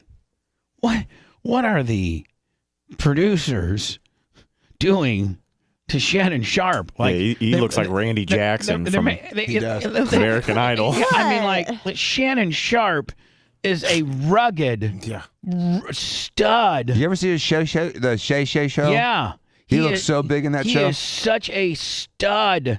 Why are you guys glamming him up here with makeup? I like it. Oh, come I like his red coat. I think that's like what Red said. He looks like that was a clown. It's a note for me, dog. He's so much more rugged than this. I don't know if they're trying to Hollywood him up or what. I mean, Stephen A. Smith looks like that's appropriately dressed. I mean, that doesn't look like you don't look like a clown. You know, he looks like a serious broadcaster. Yep. I don't know what this. He's a brother. And the other guy looks like a clown. He looks like a clown. Hold on. Yeah, like no. Anna, if you know how rugged this guy is in real life and how he usually presents himself, you would say that this looks like a clown. What are you talking about? Isn't like Ice Cube doing like AARP commercials? This is what happens. I think it's just the massive amount of makeup they have on him. There's an article, Bubba. He does, yeah. If you see a normal picture of Shannon Sharp and then you look at what he looks like there, you can tell he's a little overdressed up. I sent you an article because he was getting roasted about the amount of makeup on First Take. I can't tell. Well, I also have an astigmatism. Shannon Sharp explains First Take makeup after fans roasted him online. Okay, well, there he looks like he's wearing eyeliner and lip gloss. All right, so hold on. During and after Monday's episode of ESPN's First Take, Shannon Sharp. So listen, Lummy, it's just not me. Like exactly, this is this is a thing. I saw this yesterday. See, I didn't know that other people were. You can't help it, Bubba. You look at him, and it's an involuntary response. Like, oh my God! I thought I was howdy duty time. I thought I was the only guy being a dick. He looks like he's doing the View. I was letting you know you nailed it. Yeah. Wow. Hold on to this. Sharp's opinions and analysis were attracting the attention of many viewers on social media. The topic was how Sharp looked on screen. More specifically, observers were fixated on Sharp's makeup, which appeared to be heavy on the powder, that provoked several unflattering comparisons to celebrity, as Sharp has become a meme throughout the day. Here's various samplings. Man, I mean, like, does he got lipstick on there? Looks like it. Yeah. There's a little goatee. I like the goatee. Then they. All right. Okay. And they're doing comparisons. Okay. He's doing his Dennis Rodman. Oh. I don't know, man. It's horrible. I mean, it's horrible. Bad jacket, bad facial hair choice, bad makeup, horrible glasses. Let's listen to his opinion. But can I have my opinion real fast? Yeah, sure, of course. When do we ever have to stop your opinion? Oh, if you wanted to. No, go ahead. Stephen A. Sharp is misguided. Stephen A. Smith. Whatever his name is. Which one? I'm putting them all together to combine the two guys. So listen, their opinions are way off because when you score 43 points, you can't bust on the quarterback. They're not losing because the quarterback can't throw. They're losing because the defense can't stop. And so for him to attack the quarterback and his offensive line cannot protect him. He's the most sacked quarterback in college football. Ain't his fault. And I'm not just saying this because I'm a Deion fan.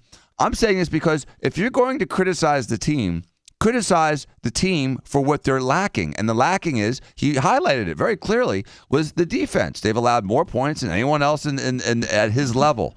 And so if they didn't have a defense that was giving up so many points, then they would have won probably 2 more of those games at least. And again, you can't pin that on Shedeur. It's not his fault. And by the way, when you're advertising for something that has to do with football and you're at halftime and your guy who runs your social media, because he's not posting that at halftime. He's in meetings. He's getting treatment. There's no time for him to be posting stuff like that. He's got guys that do that for him. Right. And so he posted an ad for the outfits when they're winning 29-0.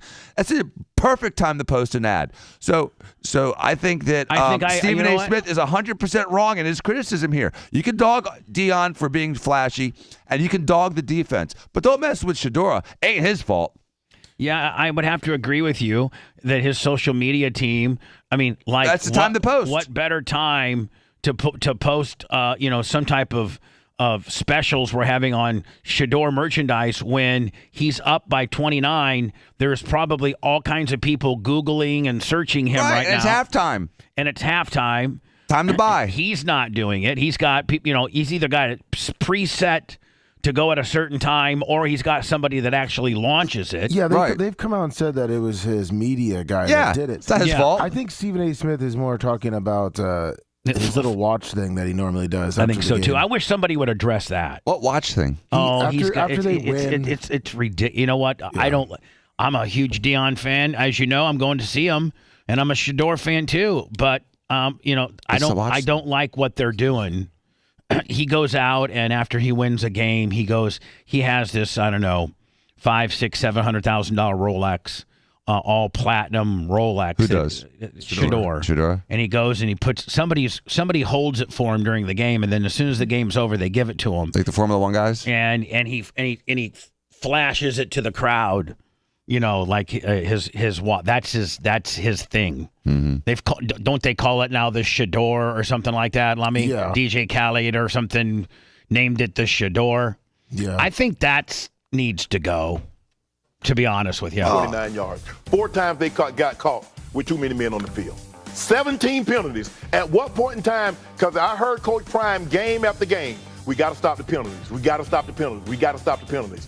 And this is an undisciplined football team, and at some point in time, you guys are going to have to realize, you know what, we got to clean our act. Well, that's a big-ass RuPaul. We're not good enough to overcome the mistakes that we keep committing. And I'm sick and tired of people looking at Prime Time and acting like he was all flash, and then he just lived off his talent. He was incredibly disciplined. Yes. He was incredibly committed. He was incredibly focused. I'm seeing a bunch of dudes that are playing for him. They get caught up in the shine, and they got caught up in all the notoriety that came their way, especially the son who we both love. Yes. But come on now. See, he did the watch gimmick. Yep. You got to show up week in and week out and exercise that level of discipline. And you can't have stories out there about how listen, Deion saw this criticism and agreed and said, let's move on. So, it's good that Deion saw this opinion. He can now, Dan, if you're a coach, you run the locker room, you're the guy. And these guys listen to you. Unlike the 10 and 11-year-olds we coach that are like rounding up feral, barn cats, trying to get them all in one area to listen. Because, they're not being paid, they don't have to be there, right? So they're not really paying it. It's not their job. If these little kids, so they get easily distracted, Dan. You know that when we're trying to put plays in and we can't get half of them to pay attention. Mm-hmm. Well, but college athletes, they directly listen to what your coach instructs. And if Deion takes anything from this, is that he buckles down, he stops the flashiness, the thuggery, and here's what a very well-respected sports analyst thinks and makes some adjustments, buckles it down, so to speak, right? Says, Shedeur, stop the watch gimmick. Let's stop worrying about showing out and showing off, and let's start showing up, right? Although he's more difficult to understand, Shannon Sharpe has a much better perspective on football and everything because he actually played a sport once in his life. I probably agree. Stephen A. Smith, I don't think played anything beyond a video game. And so it's hard for me to take. Yeah, he played basketball. Stephen A. Smith played basketball? Yeah. He was actually an athlete? He was pretty good, actually, too. Really? Yeah. Yeah. Oh, I thought he was like 5'2". No, he's pretty good. Here you go. At halftime for your merch on social media. At halftime? At halftime, I believe Travis Hunter played too many snaps. Remember, Stephen, that he was out a month. Yeah. So he comes back and you're going to play him over 100 snaps, and you're playing him at altitude. This is Colorado. This is not sea level. You're playing at He's used altitude. to Colorado, and you're though. playing him that many snaps. And it impacted him, I believe, on both sides of the football. Yeah, you would know. Oh, I like that. I like Stephen A. saying that. You would know. Yeah, he would know. Stephen wouldn't. When we come back, we'll do the Grady press conference where he caught a whole bunch of sickos, and then got two phone calls. They're not going to hold through the deal. We might as well clear them real fast. And then I got to get into my Howard talk, break down what Howard said about us, about me yesterday. Oh, yeah, of course you got to. I mean, if Howard Stern's talking about you, there's not a radio person in the world that wouldn't break that down. Please, hello. Hey, Bubba, it's South Tampa. He wears a AP Royal Oak Offshore, which Dan will know about. Yes. But it's like a white gold, I think, iced out AP. Probably platinum. What do you think it is? What do you think the value of that? Since you know what kind of watch it is, sir, what do you think that thing costs? I would never wear something that ostentatious, but I don't know, $250. 250, 300, something like that. Look, a nice AP Royal Oak Offshore, just gold, is $50 to $75. Depends on what kind of features are on it. Send me a Diamond picture. encrusted is probably $150 to $200. You're right. Let me send me a picture Especially of what. I'm sure there's an ISO. Jay's got one. Jay's got one. Yeah, it's not platinum and it's not diamond up, Still, but he's got one. You don't. No, I don't. Hello. I don't like What him. I see. Yeah. What ass How you doing, buddy? Good, buddy. Deion Sanders Jr., Deion Sanders' oldest son, Bucky. actually runs his social media. He's in charge of all his social media. He's on the payroll. No, actually, it's Deion Sanders' son runs like the department, and there's several people that one's assigned to one's assigned to Shador, one's assigned to Shiloh, one's assigned to Deion, and then Bucky oversees it all, grabs it all, edits it all, and things like that. And as far as Stephen A. Smith, he played Division III basketball and averaged 1.9 points a game. He had a full ride for a year. For a year? Yeah, for a year. All right. Mm-hmm. And then they found out he sucked and cut that off. All right, Yeah, D3. White Iced Tea. Terrible. We'll Take see care. you later. Let me, Dan. There is a picture of Shador's Ocean Lure Royal Oak. What's this called? AP. What's it called, It Dan? doesn't even look like a Royal Oak Offshore. It's AP Royal Oak. It's not an offshore. It's his. Yeah, It's an offshore. His is custom made and worth $70,000. How much? $70,000. $70,000. Okay. It's not an offshore either. I don't know if it's an offshore, but it's not the chronograph. It's just a regular old. It says Audemars Piguet. Audemars Piguet. Royal Oak, $15,500. Yep. It's not an offshore. Jobber watch. His is 30 carats of diamonds. Yeah. Well, I'm just saying. Jay's got to watch nicer than I think if Deion, if I know Deion, he would probably be saying, no more this watch nonsense, because I'm taking heat for it. And you guys, I think Deion's at a critical point right now, because I think Deion already exceeded all the expectations of the team, and he lost a couple games that were really close. He had to build an entire team in 4 months. And with this with this spring off season, he will rectify the flagrant holes in his defense. And, I think he'll have a much better season next year. You got to remember, no one goes from 1-11 to 11-1. That just doesn't happen in college. No. And so it can happen in the pros, but not in college. But usually, a very, very, very, very high-end success of a 1-11 takeover is 6-6. Right. Like going from 1-11 to 500 is supreme success. That is that is unheard of. Right. To go from 1 wins to 6 wins, especially now. I think we'll at least argue that the Pac-12 is chocked full. Yes. I mean, that is deep. They got Utah, they got Oregon, they got Washington, they got UCLA, they got USC. I mean, they're stacked, right? Yeah, they're really good this year. And flash equals fun.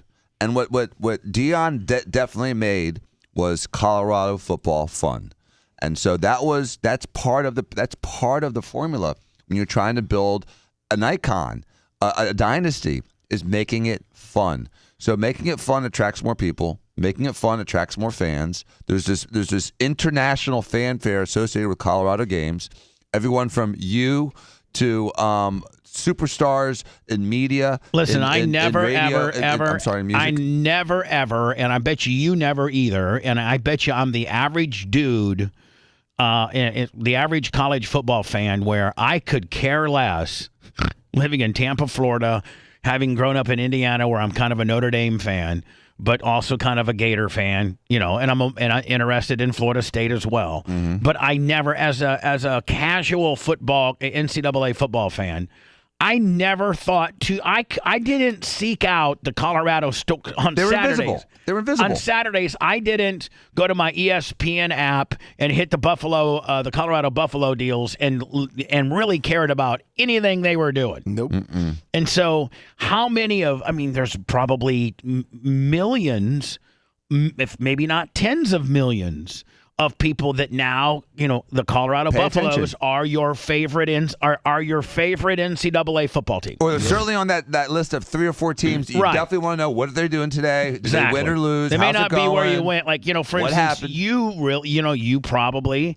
at the end of the day care about Duke football.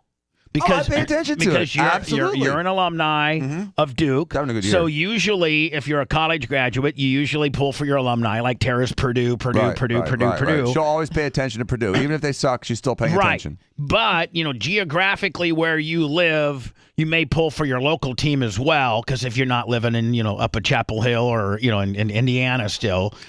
So, Dan, you could be have a regional team like the Florida Gators. Right. Or FSU. Mm-hmm. And then, Because everyone in Florida is either a Gator or a Seminole. And then, so usually that's where it ends. You usually don't like another team that's halfway across the country that doesn't have a historic, kind of deal. No, you may like Alabama or Georgia or, USC or Notre Dame. Something sexy. One of those iconic places. Right. But now Colorado is that team. Yep. And there's all eyes on it. Mm-hmm. Deion, I guarantee you Deion's making some adjustments right now. I promise you he is. Of course he is. And again, when you have a team, you are limited by that team's capability. Even though some teams play better than others with what they have, even if they play at 100%, if you're playing at 100% and the other team's just got better personnel playing at 100%, you lose. Just like the Rays lost in baseball because they didn't have as strong a team as the other teams. And so, you can look at percentages and play money ball all you want, but when it comes down to that long-term stretch, the better players usually win long-term. And so Deion put together this team in literally less than 6 months. And I think he will make massive improvements on it. He knows where his holes are. He knows where his deficiencies they got to are. stop. And he knows his strengths. They got to stop having 12 men on the field. Yeah. I mean, they talk about just unorganized, unacceptable. A coaching. That's a coaching error. Oh yeah, 12 men on the field. A lot of really stupid penalties on that part. Anyway, let me go to words so I don't run too far behind. We'll get into the Howard Stern stuff next. Deliciously disgusting. You're absolutely right. This is the Bubba the Love Sponge Show.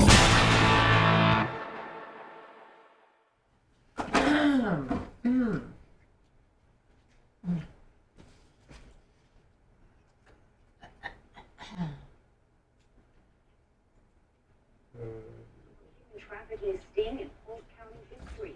More than 200 people are facing charges tonight. Among them, a local school athletic director and coach and a few Disney employees. Fox 15's Carla Byron joins us from the County Sheriff's Office. So Carla, this operation. I get rid of shit. I get Bubba shit. No, you said you had something for him. Oh, that's what I was asking. Oh, I wonder what that could be. I wonder. I had to stop at 2 fucking places to get it to. Oh, real? Really had to be on my mind.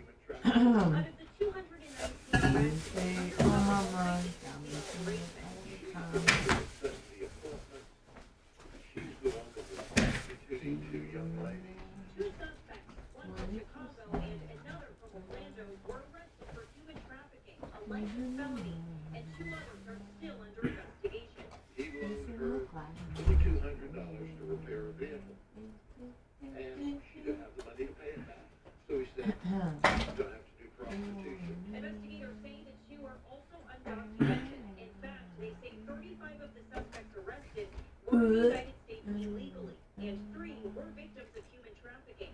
The sheriff says that they're seeing more undocumented people in every operation they do. They were paying off the coyote for their transportation. What's up, everybody? This is real. I love sports so Those much. of you who think that the border issue is only Interesting. related Oh my God. to Texas, New Mexico, Good morning, Dr. Dan. Blue and Onion Makers, morning 305 Express. 83 were arrested for soliciting prostitution.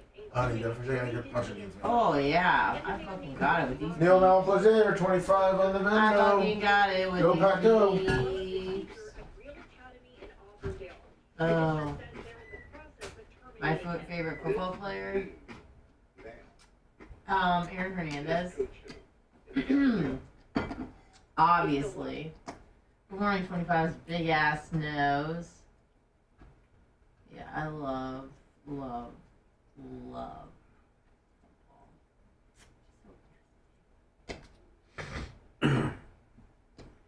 It's okay, I get to brush up on my maps. I love maps. Oh, I'm sorry. No, it's okay. Yeah, I get Yes, it is LaShawn J. Next Friday night. I believe it's the 27th. Friday night. On the Rums. I'll probably be dressed up. I saw the greatest short video on either Twitter or Instagram or I can't remember what it was on. There was a guy in a white, he was wearing a white like jihad type outfit. He was on one of those little like 2-wheel like power boards. Oh, like a Segway? Like Oh. the ones without the handles. Oh. You know what I'm saying? They Yeah, use the hoverboard things. hoverboard things. He's flying, loses his balance, takes 2 stumbles, and as he falls, he blows up because he probably had a vest on. No way. I saw that yesterday or the day before. I can't remember what format I saw it on. Probably on like Twitter or something. It was unbelievable. It's like boom, boom, boom, and as he hits, he fucking blows up. Oh man. Easy Because fix, obviously up to man. no good. Could have just fucking. People just taken don't over blow the- up like that. Because Yeah. obviously He had I'm about to do plans. something bad. He had some plans. You know, I was watching this debate between Alan Dershowitz and Cornel West. I hate Cornel West. Do you know who that is? I don't know Cornel West, but I You know know Alan him Dershowitz if you is. saw him. He's just a idiot moron or whatever. And I'm like siding with Alan Dershowitz, obviously. And as I'm watching this, I'm like, yeah, he's making great points. And I'm like, this motherfucker, this is the best time for him to get involved because he was like in it with Epstein. Like he was accused of raping like underage girls. I'm like watching this, I'm like, Epstein was so bad. Like, I mean, he wasn't fucking bad. I mean, come on. It's funny how like your spectrum for like what's tolerable behavior shifts when It does shift. It you know, you're like, absolutely shifts. get R. Kelly out of prison. I mean, please. Well, I don't know about that. I'm just like, I mean, I don't think I'd let R. Kelly out. no, I know, but it's just like you're like, man, Epstein wasn't so bad. I mean, come on. But yeah, this is the perfect time for Alan Dershowitz to get his fucking dick in there.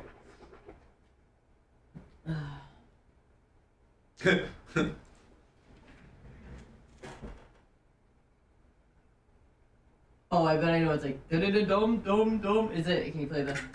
Oh, maybe not. Now, if they were eating donuts, that would be. Classic though, man. That's pretty good.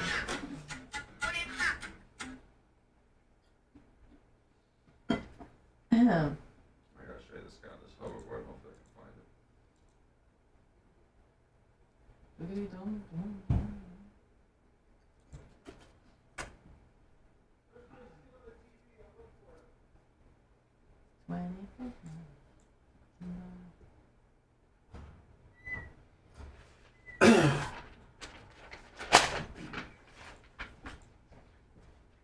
Calm down, Macho.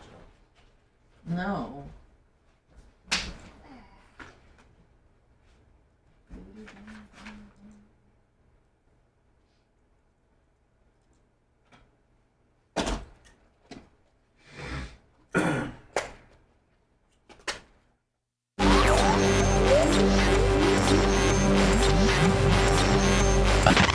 Bubba the Love Sponge. It is.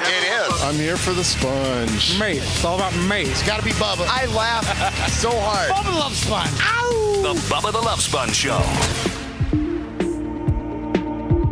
We all, including Lummy, have a heartfelt reason, even Dan, to support our blood pressure. In fact, more than half of the U.S. population would benefit from some sort of blood pressure support.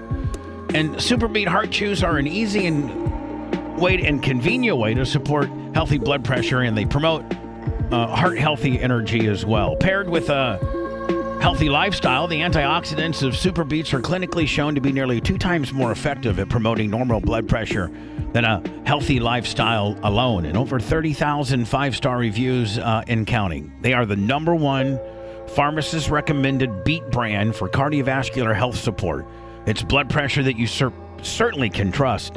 And double your potential with Super Beet Heart Chews. Get a free 30-day supply of Super Beet Heart Chews and 15% off your first order by going to getsuperbeets.com. Promo code Bubba. That's GetSuper, BEETS, getsuperbeets.com. Promo code Bubba. Promo code Bubba. Thanks. Here's Grady. And listen, I know we're, based out of Tampa, Florida, and some things that we talk about are Tampa, but you guys just love it because it's us, and so, you go for it as well. Sorry about that. Microphones. But Grady is legendary. Like, I know a guy, he's retired Secret Service from the D.C. area, Lummy, and was specifically like a big Grady Judd fan. And him and the guys in the Secret Service, they'd meet in their office sometimes, and they would specifically seek out Grady Judd press conferences just because Grady's just so... Every one of his press conferences, he has the cards, he breaks it all down, he tells the story so efficiently, he throws some editorial comments in there like this scumbag and things like that. And so they're must see. And listen, here's what I understand. If you're in the sex business, like maybe you're a guy. Leave Polk County. Yeah, this is what I'm saying. Like if you're in the sex business and you're trying to hook up with a chick, who's underage? Well, no, just hooking up with a chick. Oh, okay. I mean, 19-year-old girl in a hotel room that's, put her ad out on, I don't know where the hell you put it out nowadays. And the minute that girl says, yeah, I'm at the Red Roof Inn off of Highway 98 and Lakeland. Run. No, I don't care if it's the hottest bitch known to man that has a free vagina neon sign in the window. I got one of those. It's probably Grady and the boys. Like, or if you're a dude looking for that, or if you're a girl slinging that, or if you're a guy that's really sex trafficking or human trafficking, or the second that it said the person you're corresponding with says, by the way, I'm in Polk County. Man, don't even chance it. Like, go masturbate and take that edge off. Take the edge off now. Do not go. Now, there probably are some girls that are slinging some ass in Polk County and getting away with it. But there's a larger percentage that is a guy or a woman that works for Grady Judd's Polk County Sheriff's Department undercover, Operation Tony the Tiger, yippee-yo. That's a detective that's just, registering and recording every keystroke that you give back to him only to use it against you, so that when you show up at the Red Roof Inn, room 236, it's really some macho man and the boys with the badges. Yeah, with condoms and bubble gum. Yeah, and you got your Zimas and your condoms with you. Largest undercover human trafficking sting in Polk County. Remember when Troy Hansen? Remember it was Chris Hansen. Yeah, those were awesome. Have a seat. So I see that you have a 6-pack of Zimas and some condoms. What were you thinking you're going to get involved in? I just came here. Man, to I talk just to would have her. ran right out as fast as I could. But, they always had the cops. Oh, they tackled him. The cops that looked in the ghillie suits that looked like a shrub, and he'd tackle you. I just got tackled by a bush. Man, not only did I get arrested, but I got arrested by a bush. This bush went out and threw me down to the ground. Then they tased the hell out of me. I peeled all over myself. More than 200 people are facing charges tonight. Among them, a local school athletic director and coach. And they always get somebody, like a teacher or a coach, or they love because how many people are here? 201. I wonder how many of them are here legally. Oh, wait till you hear. They break it all down. Disney employees. Fox 13's Carla Byron joins us live from the Polk County Sheriff's Office. So, Carla, this operation had some pretty significant results. Yeah, Sheriff Grady Judd said some of the suspects brought weapons or drugs with them to the undercover location. Some even brought their children with them, which is unusual to say the least. Listen, little Johnny, you stay here for about 20 minutes. Dad's going to be a little busy. Yeah, watch the door. He adds a lot of the suspects and victims were here in the country illegally. See? She's one of the human. So okay. So you have this thing. There's 200 people. Many of them were here illegally. So just say half. Did he say half? Do we have a percentage? Let's let him break it down. I think he breaks it down. He does break it down. I think he breaks it down for you, Dan, on what you're trying to say. Be quiet. Human traffickers. Out of the 219 arrests in the undercover multi-agency operation. So 219 arrests. She's the one that was setting the appointments. She's the one that were prostituting two young ladies. Two suspects, one from Chicago and another from Orlando, were arrested for human trafficking, a life felony, and two others are still under. Now, Dan, when they say a life felony, does that mean does that mean, Yeah, as opposed to like a capital felony, which is where you could get killed for it. A life felony is a felony where you could get life in prison for it. Okay, that's why they call it a life deal? I believe so. Okay. Investigation. He loaned her $2,200 to repair a vehicle, and she didn't have the money to pay it back. So he said, put her on the streets. You're going to have to do prostitution. Investigators say the two are also undocumented. In fact, they say 35 of the suspects arrested were in the United States illegally. 35. That's more than 10%, Dan. 35 were 15%. here. I got to say, Marquita Newton. I mean, whoa. Marquetta? Yeah. Marquetta Newton. You and Red are going to have a duel. Oh. Brett would let me have her because she's under 150. And 3 were victims of human trafficking. The sheriff says they're seeing. So the sheriff shows you what countries and by what route they go. Watch. More undocumented people in every operation they do. They were paying off the coyote for their transportation. This is real. For those of you who think that the border issues only pertains to Texas, New Mexico, Arizona, California. No, this goes to show you it's in our backyard. In the Midwest. You couldn't be more wrong. 83 were arrested for soliciting prostitution. And you know what? Kudos to Grady that's always doing this, trying to trap and get bad people off the streets by whatever means. A lot of agencies don't do special operations. They just, if they pull you over running a red light and you happen to be wanted or something like that, well, they get you that way. Or they get called out because you're part of a problem. They may be that way. But Grady's trying to get into the inner bowels of society and pick these bad people out under active investigations. If you don't have an active investigation looking for these people, you're not going to find them. And I applaud him. I applaud you that he got 35 people that are not supposed to be in our country. I'm thinking, Dan, that Grady's not probably as gracious as Martha's Vineyard, and he's sending you back. I'm thinking. Well, I mean, if you get arrested for a life felony as an illegal alien, well, what happens? Then you usually get deported. That's one of the processes. But the problem is that once Grady puts it back into the federal system, with Biden's policies, I mean, the guy could end up in Detroit, in 3 weeks. And selling ass on the corners of Detroit. 3 Disney. I mean, if you're in the ass selling business and you get busted in Tampa and they move, and some federal deal lets you slip through the cracks, and you get relocated to Detroit. What do you think you're gonna? You think you're gonna become a telemarketer in Detroit and get your act together, or are you gonna get back to slinging ass? You're gonna sling ass. It's all you know what to do, right, Poppy? Employees and a man named Russ Rogers, who was the athletic director at the Vanguard School in Lake Wales, as well as a teacher at Real Academy in Auburndale. So he's a teacher and an athletic director. But the side hustle is trafficking. Oh, okay. Process of terminating him.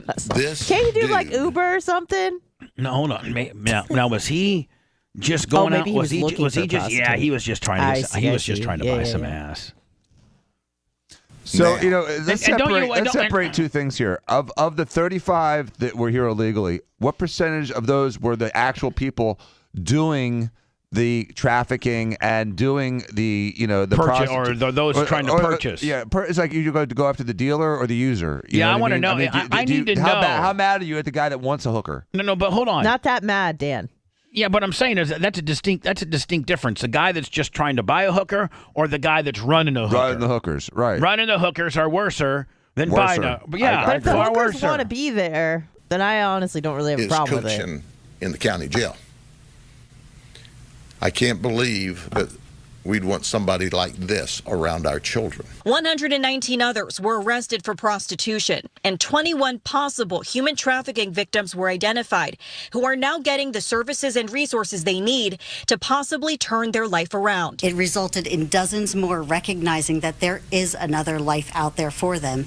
And I mean, but if you're a girl and they bust you for hooking, and you got some dude And you that- want to be there, and like they're- you're not being Do trafficked. any of them want to be there though? No, but hold on. Really, do But any of hold them on, want- Dan. You Well, there's a big difference instantaneously between wanting to do that, consenting hold to, on, versus like but- being kidnapped and Hold forced on now. to do it. But there's probably a certain percentage of girls that are just doing it because they want to do it because they're making Yeah. some money. But when you get busted, that's not what you say. Because No. if you say that, you're Yeah. going to Forced me. Yale. Right. If He you say, forced me. if you go, that Jerome over there, my buddy, and the one who made fun, he's made me do this. I didn't want to do it.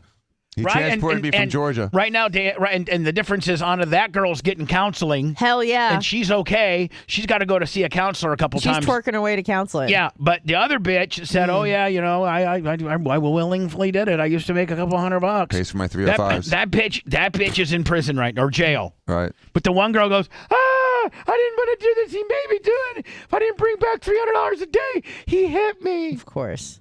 And Jerome may not even been a No, he's just cool, managing. He's just scheduling, Yeah, essentially. he's just like, man, you need to be here, He's here, and here. bookkeeping.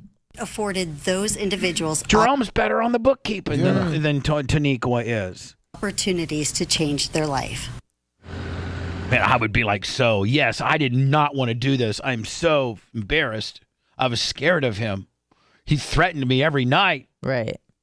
He gets sent down the river, and you're getting counseling free, meaning like you're not in jail. You're a free human being. Yep. You know what? Society feels sorry for you. To throw some more numbers into the mix, 18 were arrested from other states, and in total, detectives charged 44 felonies and 242 misdemeanors. Linda? Numbers, and they're all disturbing. Yeah. It's massive numbers. And so these illegals, they're getting in and then migrating all across America and doing stuff like this. But again, Dan, I think it was a little misleading. I think they should have broke it down to how many illegals were just trying to hustle and sell some ass, and how many illegals are actually trying to, get a posse of those girls and traffic them. Because I think there's a big difference. Well, they did say the two lead ones that they got were illegals. They're the one trafficking, and then they said they had two partners that they haven't named yet, which are probably also illegal. Yeah, or the coyotes. Right. Oh yeah. But it's okay that we just let everybody in through the border because it's, I agree. I'm all in. We're here to just. They're help all good everyone. people. They're There's all no great bad people. actors, really. No, It's none just, of them are bad. They're all good people. God loves them. They're all. great people. Great food. And I mean, they're going to have like 2028, 2029 court appearances that we all know they're going to show up to. Absolutely. And I'm sure they'll vote 3 or 4 times this election. And Deliciously disgusting. You're absolutely right. This is the Bubba the Love Sponge Show.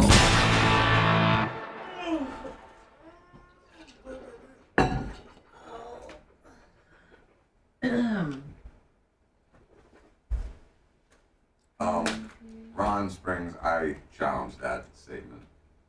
Yeah. Most people that are here illegally don't speak Spanish. Bullshit. Right? They don't. They don't speak Spanish? No. But they speak Portuguese? English. English? They adapt themselves once they get here. Okay. Or they think they're like Haitian or something. I guarantee the majority of the people across that fucking I border would in the say last so, 3 too. years speak the king's Spanish. Yeah. Bubba, now she came up with a new sandwich for you if you wanted to try it from Zaxby's. Who did? The Nashes. What is it? A fried chicken Philly from Zaxby's. Oh, is it brand new? Yes, it came out this week. Well, the nearest Zaxby's on my way to my track. Oh. You guys need anything? No. Thank you.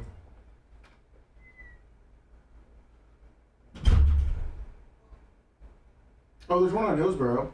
Oh, is there? Yeah. If you wanted to. What'd you try, Joe? From Popeye's the Talking Chicken. Good morning, Ned Scissor Piece. I thought the door was closer to close when I let go of it. Sorry about that. All right.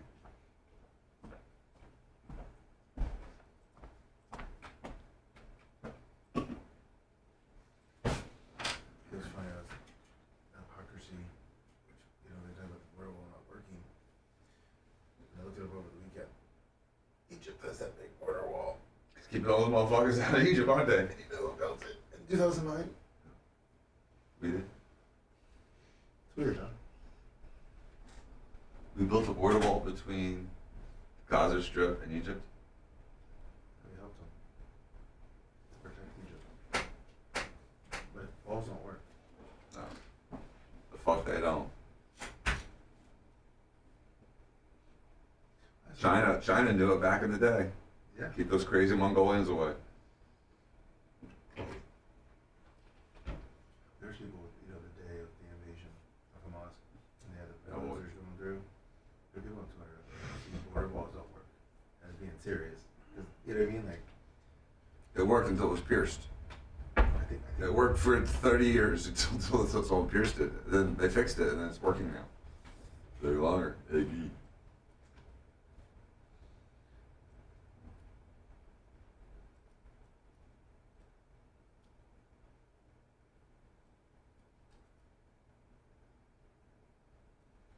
Call those clown. I just think they spun it if you want to border wall, you're racist. I don't get that part. Dude, if you just disagree with what they say, you're racist. That's the whole bottom line. That's their fucking go-to thing. Go fuck yourself. See, we're racist here because we have a gate. We have a Yeah. wall. We have a Yeah. wall around Bubba's the being property. racist because he has a wall between he and us. No, I mean outside, like the whole, Oh, the yeah. whole compound is. By the way, every fucking house in England's got a wall around it. Every fucking one. Oh shit. And a moat. Hey, Dan, are you still building your moat? Yeah, I'm going to. When shit really hits the fan. Yeah, exactly. Stay the fuck out. I have sharks in there. You're very connected, and have it like gated off so that fresh water comes in from. Oh yeah. It'll work with the ecosystem. It'll be fresh, salt, brackish water. There you I'm a go. bull shark or two. Oh, perfect. I like that kind of shit. Yeah, bull sharks are perfect. Feed it virgins. Just have it. Oh, yeah.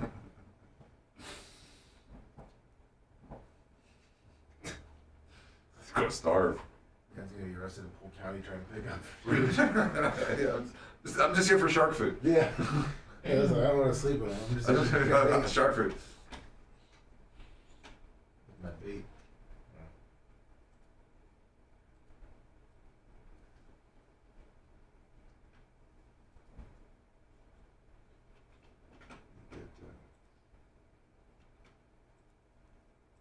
Good morning, Bugsman 850. Oh, is it Horse Lawyer? Good morning. Jim Bowler. Good morning.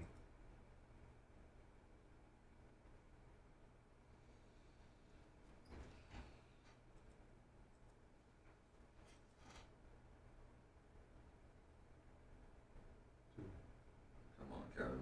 Fucking milkshake. Good morning, Finn 202R. Yeah, it's plant-based. It's a healthy plant-based. Plant-based, high protein, low fat, low sugar. 202R, I know. What is it, like 440? Yeah, sure. That was so funny. Like, oh, that sounds real fucking official. They said they're nutritionists. The nutritionist. Yeah, the 16-year-old that was the cashier calling back to the 18-year-old making the drinks in the back. The gauges in here. Yeah. The store sends them to school for that.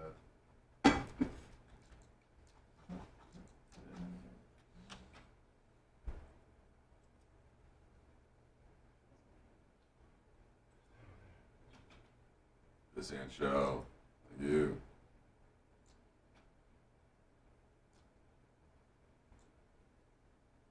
And longer. What's up, people?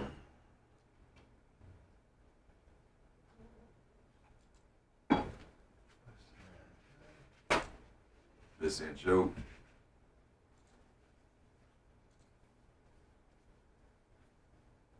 I'm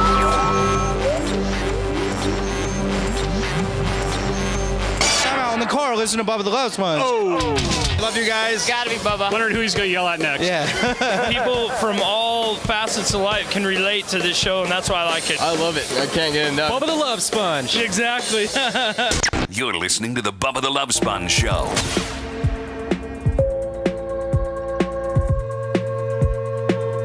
Jay coming in today?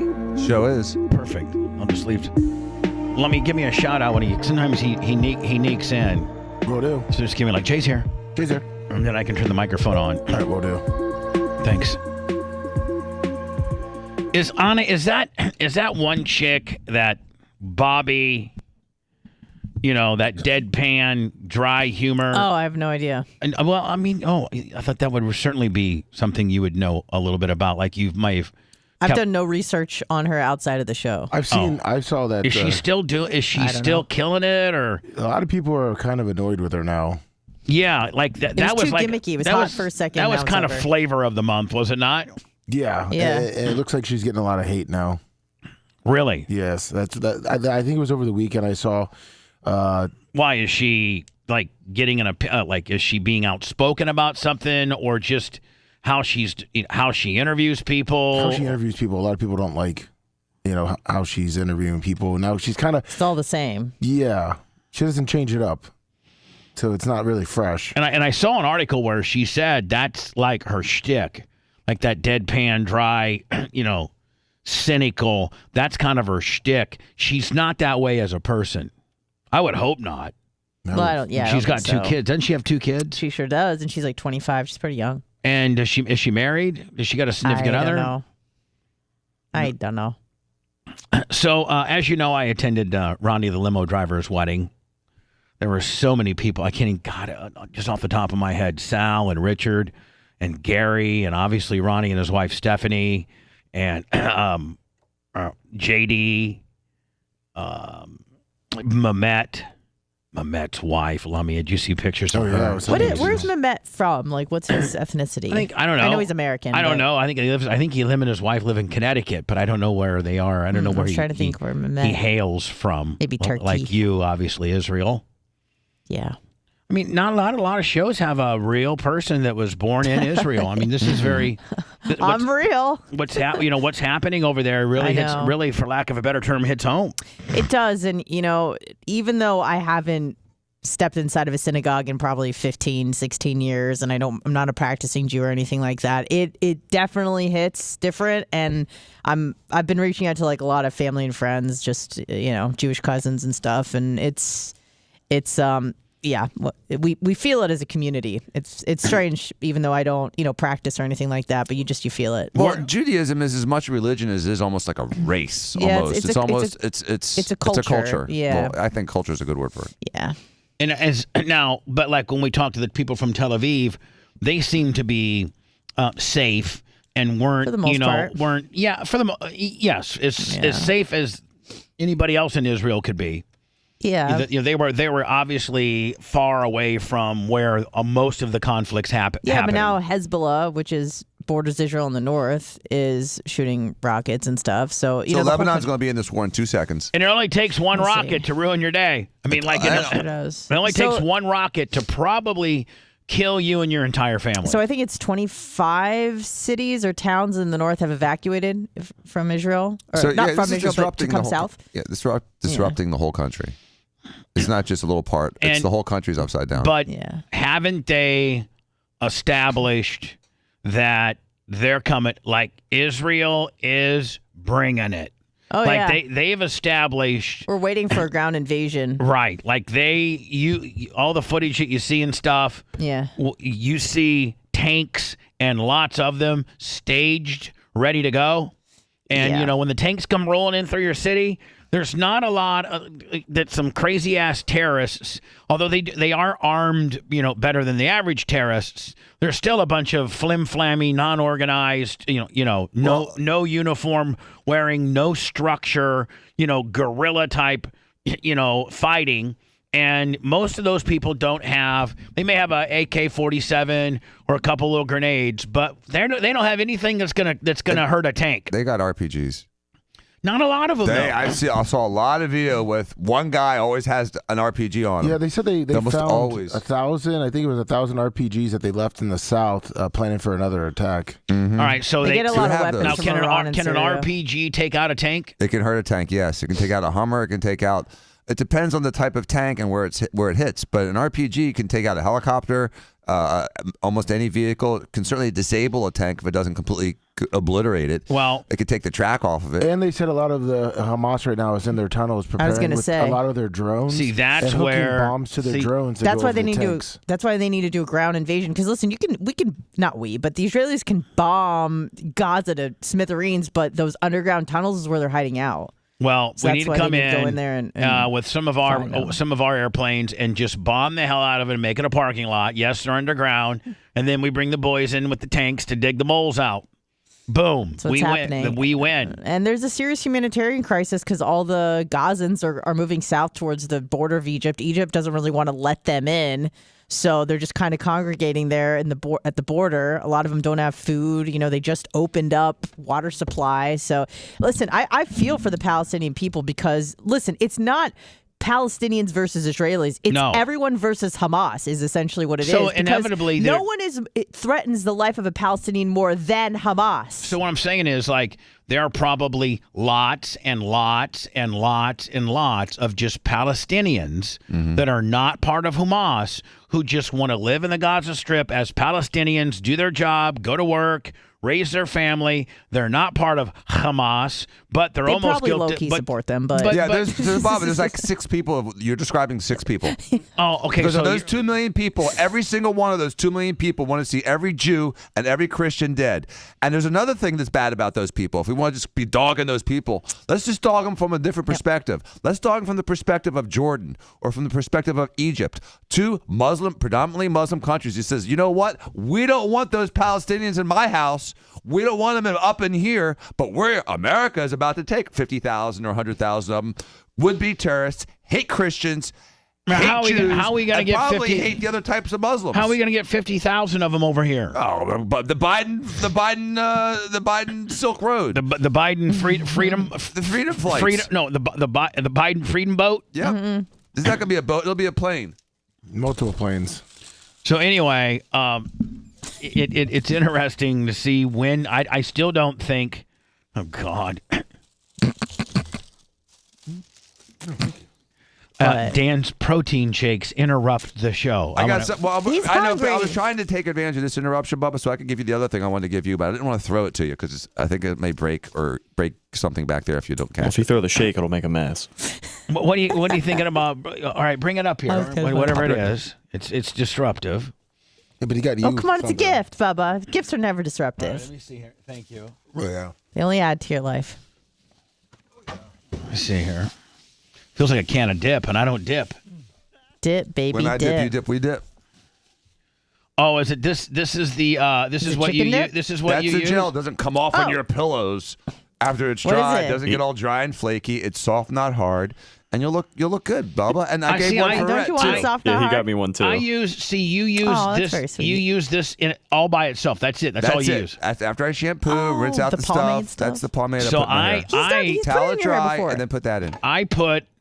I use that as I use a pomade. The the expensive one that you used to use. I remember you did his hair one time on the air. And I use like a sports gel first, and then come in with this on the back end. Just try that alone. Try that, and you won't get crap on your pillows or flakes or dry or poof. None of that. Just this. Just that. So towel dry your hair so it's damp. Right. Then put like a dime sized. A dime, a nickel, quarter. It depends on what quarter. I don't know. It depends. It depends what you're working with. How long your hair is. I'm not really sure what you consider to be a dime.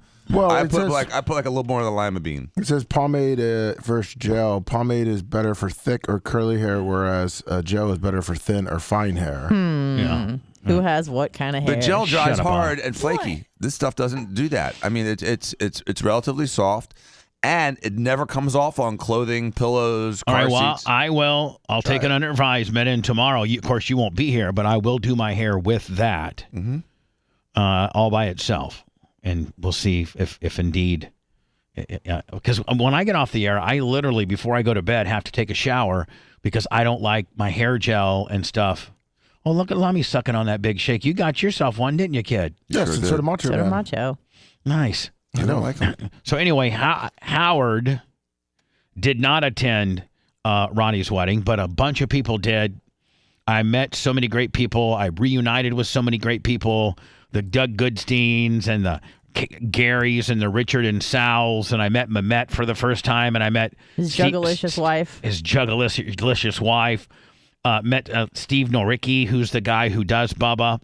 He's the guy who does me. He imitates me. So at one time, Bubba was talking to Bubba, and so I had a really, really good time. Who's your favorite person to kind of talk to or meet back up with at the wedding? Probably Sal. Really? Probably. Yeah, probably Sal or Mehmet and His lovely wife. Jugs. Well, no, We just call her Jugs. Jugs. But probably Mehmet and Steve Noricki, but Sal probably Sal. Jay's here.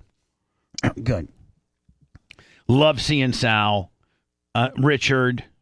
I just saw so many of the boys from back in the day. Here's Howard. I think there's two of them. Lummy. Yes. Okay. Hold on. You guys had I heard Bubba wears a Bubba shirt. He went down to the pool and Bubba wears a What? Now, see, no, I don't know how they own her. Like, I wore my Bubba Army shirt. Oh, you did? Yeah. Now, Bubba. is that not? Oh my is God. that not a good? I thought they were making fun of you because it didn't happen. It actually did happen. Oh my God. Is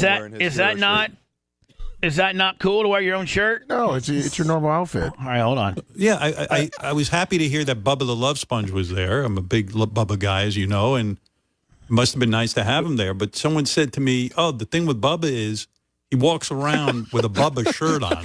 So people, Howard, assuming what's up with that? Can I say something? Can I say one thing? What happened with Bubba? Yeah, go ahead.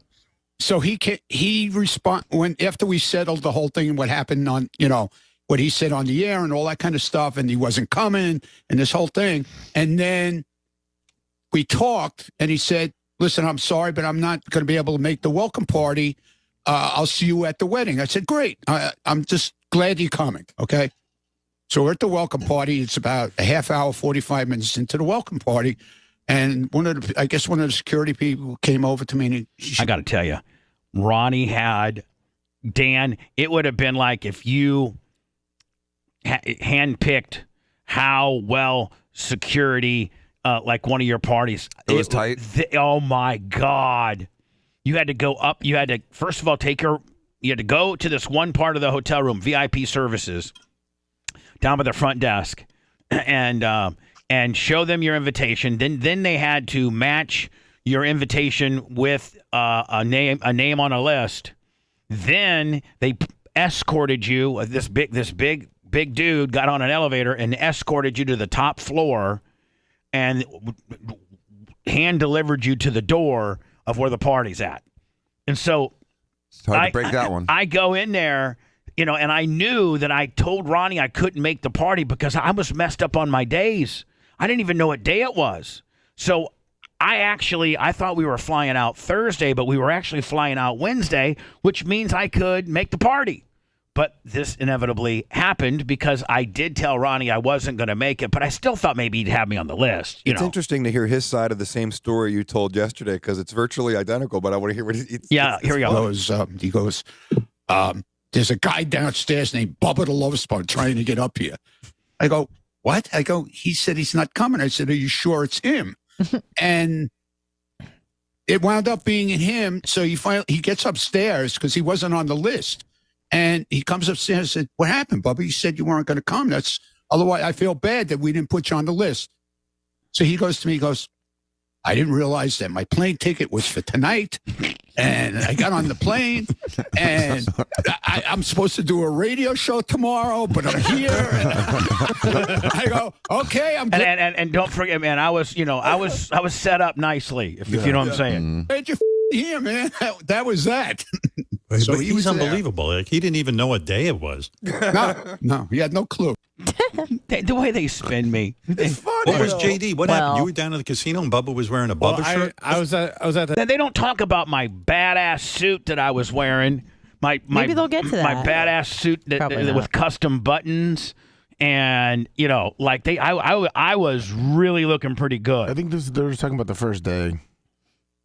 What was JD? What happened? You were down at the casino and Bubba was wearing a Bubba shirt? I mean, they're making too much about my Bubba shirt. Like, I was down casually when I was down in the casino area playing a little slot machines and getting some food and all. I had my Bubba Army shirt on. Is this when you were asking people on Locals who you were? No. If they knew who you were? No, I wasn't live on Locals ever. Yes, you were. That's a lie, because I tuned in and you were talking to some guy and you were like... Yeah, you were live on Locals. Yeah, okay. I was at the diner.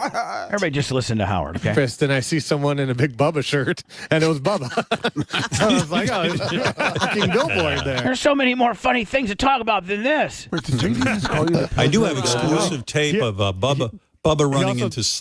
I have exclusive tape of Bubba running into Steve Nowicki. Steve Nowicki does a Bubba impression. So here's fake Bubba speaking to the real Bubba, if you want to hear that. Hey, Howard, come on, buddy. We got real Bubba here. We got the fake Bubba here. Come on, real Bubba. Well, I'm embarrassed by the fake Bubba because he's doing Bubba a little bit better than I can do it right now. I'm a little messed up, you know what I'm saying? I was a little messed up, as you guys can tell, in my cadence. Come on, buddy. Help me out, buddy. Come on, buddy. Now, here's the deal. We tell Jennifer Witz we got to get the double Bubba deal, one Bubba, two Bubba. We got two Bubbas here. We get Ned on the deal. Come on. What are you going to do after Howard? You need somebody there, buddy. You know what I'm saying? Give me a chance. I'll keep all Howard's guys, and Howard can just make the zillions that he's got. You know what I'm saying? Now, here's the deal. We keep the guys. We shock the balls. We get the guys with the balls. We shock the balls. Come on, buddy. And the guy's kind of freaking me out because I'm like, man, I'm hearing myself. But, Come on, buddy. Could almost not tell the difference, Steve. You got that impression down. Doggy. Meeting Bubba. Yeah, you didn't get to you doggy now. Was like one of the Doggy. greatest parts of the whole trip. He was telling me he told me a story about how he almost killed somebody on the radio. They put 100 leeches. Remember, Dan, you're the one that you saved his life, Dan. And Dan, they even refer to you, but they didn't remember your name. But listen. Like, hey, buddy, we did the medieval medicine deal. We put 100 leeches, and then the guy starts turning blue. So we get Diaco. We put 100 shots. He did say Diaco. Hold on. It's an afferent in his back. I'm patting him down. We're trying to get the needles into his back. We had to say, I'm like, I'm not going to let a man die on the radio, buddy. Incredible. I mean, I guess imitation's the best form of flattery. Oh, no Must have doubt. said Bubba 15 times. And what's this girl he's with? Merch Crick. Oh, she's gorgeous. Yeah. Really? No kidding. She was Bubba. hot. She was hot. Bubba always gets the hot chicks. Bubba's looking good. He lost a lot of weight. Well, Bubba told Is me he on he's Ozempic? Good to Yeah. hear. No, He is? He does. Yeah, he does a fast food sandwich review on YouTube, and Merch Crick films him. And as he's eating some crazy fast food sandwich, he's like, "I can only eat half of this because I'm on the Ozempics." That's not how it is. Yeah, that's exactly half the sandwich. funny. Half the sandwich because I'm a fat ass. No, because you're on the Ozempics. Hold up. Exactly. Oh, Well, he also told me he does a 19-hour fast. Where See, Anna, it's amazing how they pick up pieces. Like they know, Yeah. they know Hey, it, but listen. it comes in pieces. he eats food at 7 a.m., then eats again at noon, and then doesn't eat again until the next day. I mean, they even got You were talking about intermittent fasting. Listen to you, Bubba. They even got my hours.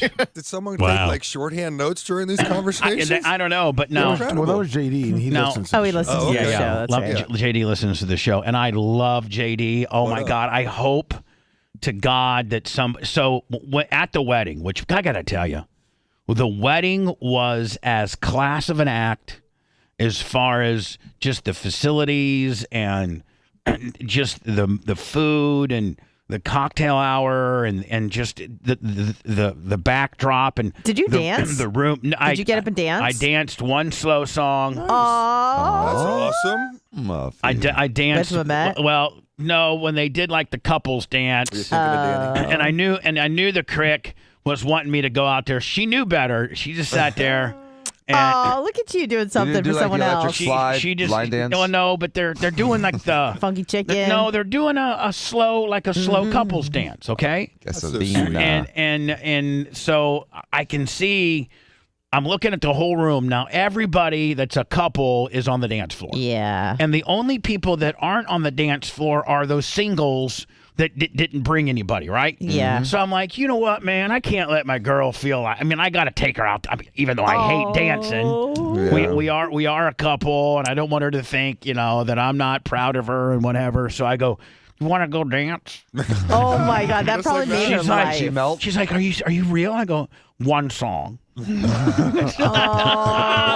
hold on. I was the guy at the very corner of the dance floor because you know how they put down wood. Yeah. Well, I was at the very, very corner, like almost like a gymnast getting ready to start on the metal floor. part. No. Jay's exactly right. You know how you do a gymnast and they're doing the floor exercise and they get as close to that corner as they can so they can get as much speed, right? They get every square inch of that real estate without stepping out of bounds. That was me right there.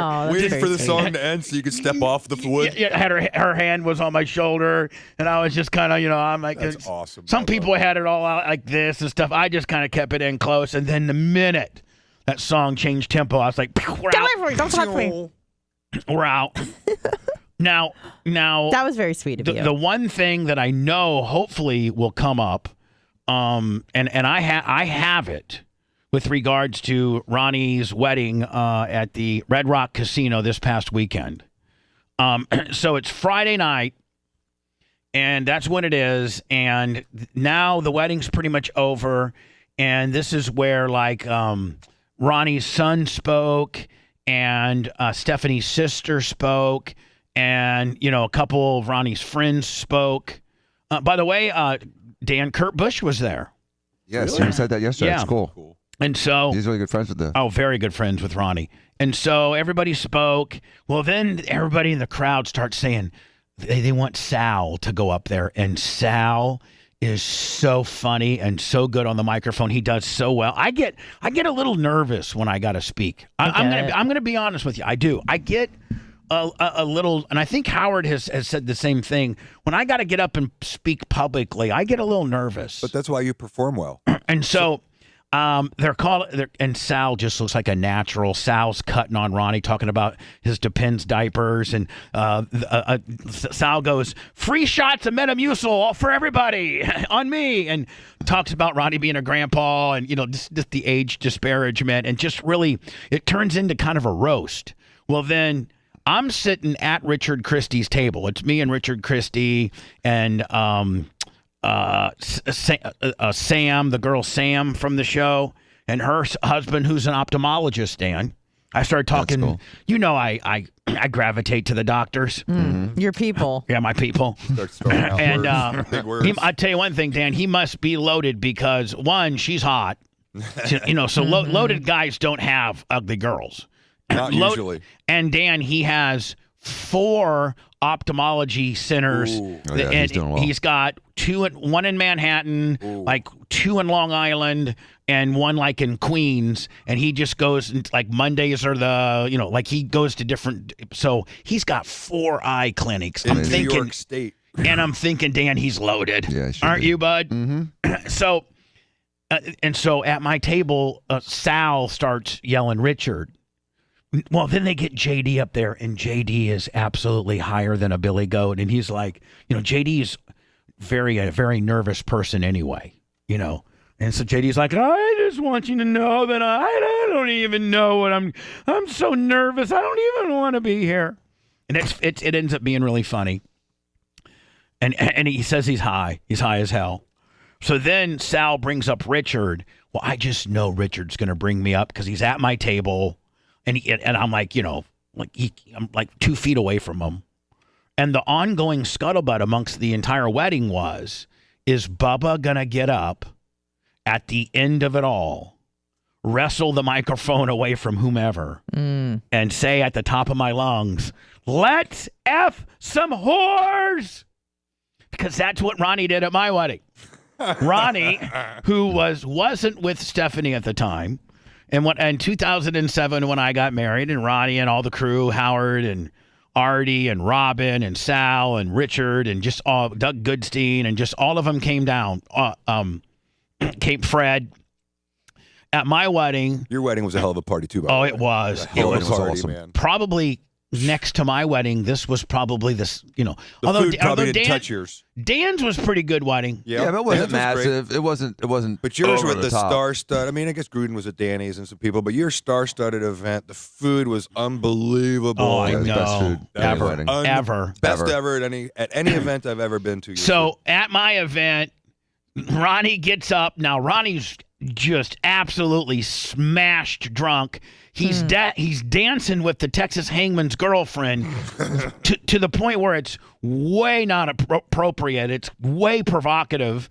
And the Texas Hangman's coming up saying, I'm going to tell you right now, I'm going to go stretch him. I'm going to go whip his ass if he keeps, he's like crotch grinding and like he's really Lummy, were you there? No, I was not. Dan, you were there, weren't you? I don't remember that scene. And he's out, crotch grabbing and things like that. So then he goes and grabs the microphone, and I try to get there in time to grab the microphone away from Ronnie. And at the top of his lungs, he goes, "Let's some whores." And then Howard, like the week after when they went back on the air, he's like, I cannot believe, Ronnie, that you did that to a guy, and his parents were still there, and I think the kids might have still been there. And so that was the big whodunit. And so for all these years, so like Italian mobster Guido, New York law would have it, Dan, just straight man law. He's got one coming. Yes. Right? Eye for an eye. Jay, man law, he's got one coming. Got one coming. Expect it. So like if I go up there and do the same thing and I'm as disruptive as you were, then technically it's a push and we're now even. Right? We're even. And so I'm sitting at the table. They haven't called me up yet, but I know that I'm coming up. I know that they're going to call me. And I'm like, what am I going to do? What am I going to do? I don't think that it would be appropriate for me to do what he did. It's a different crowd. It's a way different crowd. It's a much older, established, extinguished, crowd. Classy. It's a classier. Although, man, mine was about as classy as it gets. But I'm just saying, we're all 15 years older. Right. I was what was I? 38.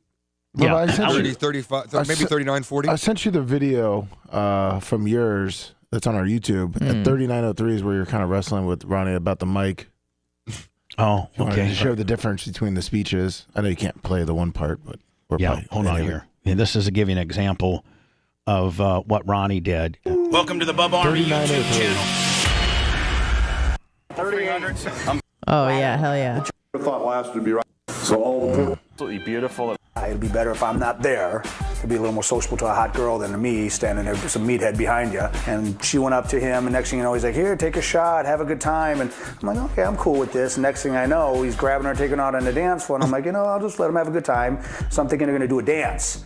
Next thing I know, it's another dance, and she tries to come back by me, takes her back out to, come on, honey, let's get back out. And I'm like, Started out with them dancing, but then I noticed he was kind of rubbing his I mean, so look, I mean, this is Ronnie at my wedding, dancing with my buddies, a girl. On her a little bit, and he's a sneaky little bastard. And I kept going over to the dude, and I kept saying to him, listen, I said, if you got a problem with this, let me know. And I said, I definitely will stop. Well, at first I didn't have a problem with it, but then the guy starts grabbing her ass, and he's rubbing his dick up on her. Yeah. Citizens. And the thing that pisses me off is, Ronnie, is you asked me if you could dance with her. You didn't ask me if you could grab her and fondle her. Bottom line is, Ronnie, if I ever see you in Florida again... So listen, Mike's full hot. He's full hot. Listen. I'm going to kick your fucking little ass. That's how much. So now, hold on. In the overall heat of what you've brought to your buddy's wedding, that's the heat. That's the kind of heat he brought to my wedding. So, and this is a very good friend of mine. Me boy. Ronnie's an asshole. You can't invite him anywhere. So this is his own workers. This is his own employees. He's one of those guys who, he has no personality, and so he drinks a lot so that his bad personality can come out. Robin's got it completely nailed. Bubba, Slam, and Heather Slam up to the front. 1 minute to get up here. First of all, I want you to meet my new girlfriend, Jennifer. Yeah, so you are trying to wrestle it like for real. Well, because I know it's going back. As you can see, he's already identified her as his new girlfriend. I'm like, that's not cool. Well, I got bad news for you. Jennifer's boyfriend's about 6'1". I met Jennifer's boyfriend. 265. Fuck him. Oh yeah. So I mean, she's laughing a lot too much. Yeah. So, but you can see this is not going good. No, there's no kids here. Actually, let me take over this, dude. No, I'm on the radio. You're a limo driver. I'm on the radio. So you can see he's heavily accosting me. Yeah, and that third grab is too much. Like at this point, he should stop. It was okay, but now he keeps grabbing. I was like, dude, get off of me. We're gonna get Sal and Richard to start getting their penises out in the fan machine. Fuck, I'm doing my fucking tooth, motherfucker. Oh yeah, hold on here. So. Yeah, you can see this is, It's that situation. So I know, Dan, that I could go to his wedding and raise this much hell. Do anything you want. And there's nobody that could say anything about it. Yeah. I don't remember this part. In real time. Maybe you were drunk as Ronnie. We need a special dedication to Heather. Heather! Get your ass over here. This Ronnie, the limo driver, he's drunk because Howard left, so he's now off his leave. So, see, Howard left, and that's when Ronnie started getting bad. Yeah, exactly. Drunk before he left. He said, I was drunk before Howard left. I want you to give me a famous phrase. Shut the fuck up, asshole. All right. So, yeah. Wow. And then you're right. The girl didn't leave. She's just sitting there on his shoulder. Yeah. So yeah, it's a problem. This is what happened. Disruption. Got a lot of build back up on that one before we can break. I'm going. I got here. I'm just going to be quiet for like 5 seconds, and it'll build my dump back up. So everybody, don't say a word.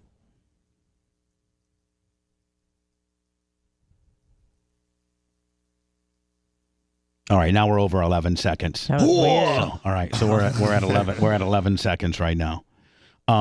So here is Sal. I mean, Richard kind of goads him into saying your famous line, and here I am. It's my wedding. I want to dedicate this to Heather and Bubba Clem. May they be happy forever. Let's fuck some whores! So I just. So pissed. What are you whispering in his ear there? I think I hate you. I don't know what I'm whispering in his ear, other than I don't know what I'm Give saying. me that microphone back. Okay, we're done. Wow. Thanks, Ronnie. So Got the flavor of that. That's my wedding. That's Were your worse than parents I still there? remember. Oh yeah, my parents were still there. Everybody was still there. So Dan, now it's my turn to grab the mic at Ronnie's wedding. They have collectively Sal and Richard and Gary and they've called me up there. Look how nice the place is. It is. So at this point, Dan, I don't really have a game plan, but I'm knowing that I'm gonna He had like 15 years to come up with the plan. I know, but he also had didn't you have like a few minutes of Iggy where he's going to call you up before he went up? Didn't you kind of have it sort of like a few minutes? Yeah, I kind of knew. Okay. So I'm scrambling and I'm like, how can I leave this room? Like, what can I do for a mic, for a drop the mic moment that will certainly get Howard's attention because it'll be replayed and be the good guy? Because everybody's expecting me to be a barbarian. That's my reputation, right? Right. And you would not have been at fault. Right. Had That's true. I been like, I'm going to tell you right now, I'm going to say the very same words that Ronnie uttered in 2007 and ruined mine after he hunched over half the good-looking women all over here. Have any of you women need a hunching? Come up here, I'll hunch you. I'll hunch you right on down. Let's hunch, baby. And just for everybody else, let's F some whores. But I'm like, I'm going to try to be a little more creative, and I don't know. I think my creativeness worked. I think it did. I know that Stephanie, his wife, personally came up and thanked me. She said, you know what? Thank you for not ruining my wedding like he did yours. Because I think women take weddings far differently than men do. Yes, they do. For sure. Right, They plan them when they plan them before puberty, and they Right. talk about them until they die. And here's the thing. Not everyone, but most. But most The ones that are getting married. most The ones women that are getting married. most women is a wedding. That day of specialness is far more special to you than it is the dude. Oh my God, yeah. Like a woman's wedding is at the very, very, very top of her most important day of her life. Yes. Right, exactly. Period. For most exactly. women. But if you Whereas ask most the men- first, like it's like the day of the marriage, the day of the firstborn child, Right. the day they give their first Bobby Jones. Those are big days. And us men would be like, the first time we got some ass, the first time We got Cheetos fingers. first time we got, we went out back with our boys and tried something. There's all kinds of red letter days in us guys, and our wedding's usually in the top 5, but not number 1. No, But- most guys wish they eloped like I did and didn't Right. spend that money or time wasted on Pissed a off day. your entire family. Oh, that part. Pissed off your dad, Joe, wouldn't even talk to you for 2 days. But it sure was a great day. And Arlene, to this day, will still hold that against you till she takes her last breath. I promise you she Yeah. will. I bet if you polled most men and asked them if they could take it all back and save the money and still be married, would they elope? I bet you 8 out of 10 would say yes. I don't know, Dan. If you could take all the money back and you could still be married and be happily married and just have done that, wouldn't you like all that money? Yeah. Dan's got so much money. You No? think about it. All right, so here we go. Another Here we go. Here we go. Another bicycle. 35. Is it 30? Is it 36? Yeah, Oh God. Well, then we got to come back with it. of course. We got to wait for it to build. Nice teaser. Oh, we got to wait for the. Yeah, you're right. So I might as well. Should I play it? Yeah. Should I play it, or it's no? Our dump can't build while I'm playing it. While there's any piece of audio through the chain, the dump can't build itself back up. But if we be quiet, we can build it back up. Our dump button, I had to smash the ever living hell out of it to keep Ronnie's F's from going through the on-air chain. All right, so we'll continue. I haven't even grabbed the microphone yet here. So here we go. All right. That's not right. I told you not to do this. This could go one or two ways. I'm like, this could go one or two ways. It's like, Dan, I kind of now have it narrowed down what I think I want to say. Mm-hmm. And it's going to go one or two ways. This is going to be real bad, or this could be just okay. It's going to be real bad or just okay. So Ronnie, Everyone's like, make it bad, Bubba. yeah, everybody, and so the peanut gallery is like, make it bad, Bubba, make it bad. And look at poor Stephanie. She's like, you know what? Oh, jeez. I gotta sit here and take this because my husband did indeed disrupt his wedding, so I gotta sit here and take it. And this might be a black eye on my special day. Are wondering what happened. I got married in 2006. Which, by the way, I got married in 2007, but I didn't even know You're on it. pills, it's I didn't okay. even know what day it was here. So You're how do you close. expect what day I got married? Let's hope this goes better than that. Look at her. I said, she's like, oh hold no. on. So I go, I hope let's hope that this goes better than that. And then I put a little gimmick in. I got a little pop on this one. Brother, no. Put the brother gimmick in there. So, Ronnie famously at my wedding, Ronnie has these phrases that he has. Ronnie, you guys know Ronnie's stuff. See, and she knows.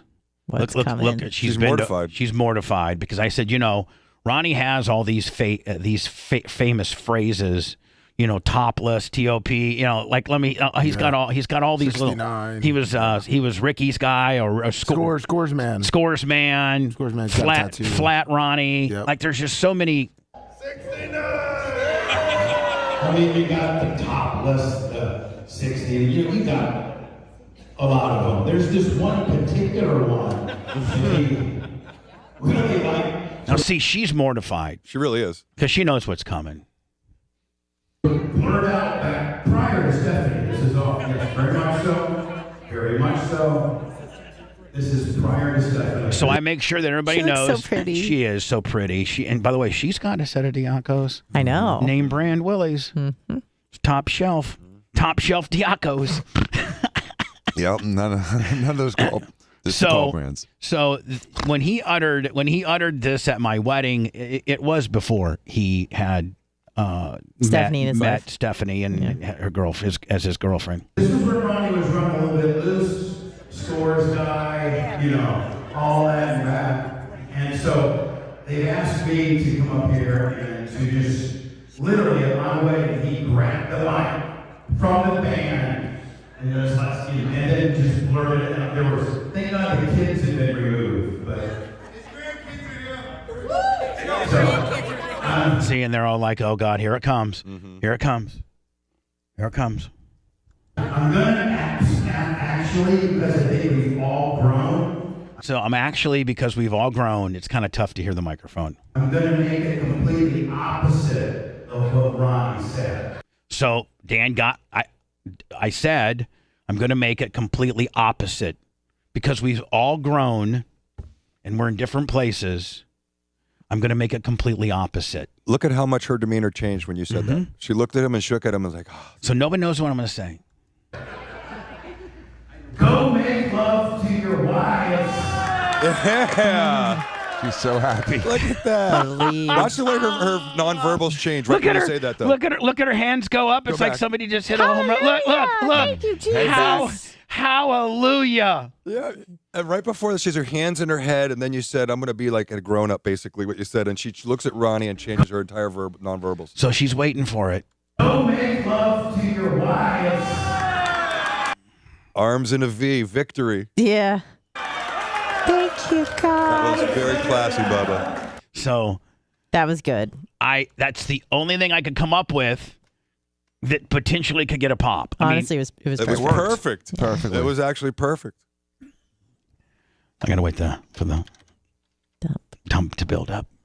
Almost there. We're at 36 seconds and 4/10. We're at 37 seconds. 38 seconds. 39. Okay. And now 40. Which means we can go to a commercial break and be back. Find a safe place and stay there. The four horsemen of the apocalypse asked him for advice. Oh, God. Bubba the Love Sponge.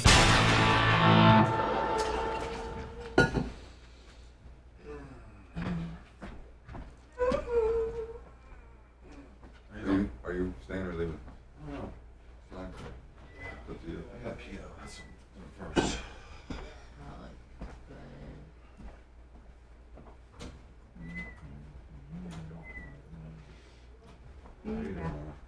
Good. How are you doing? You need to edit that for radio airplay. Pull it off and make it audio. Mine? No, his, if you're going to play that again. Yeah. I didn't know you were that low that you almost ran out. No, I didn't run out, but I was close. I know, I'm saying it was close. Yeah, if we play it again. Yeah, we need to play. Pictures up, dude.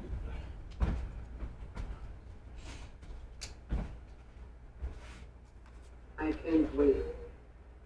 Do you remember that? Do you remember? That one picture is pulled. That one what? Oh, One okay. picture. Thank you. Yep. And we're probably at an hour and 10 minutes now. Oh, that much? Yeah. Oh, fucking great. We got a good amount since last week. Good. Hopefully nothing. What's up, Smizook? Slayer.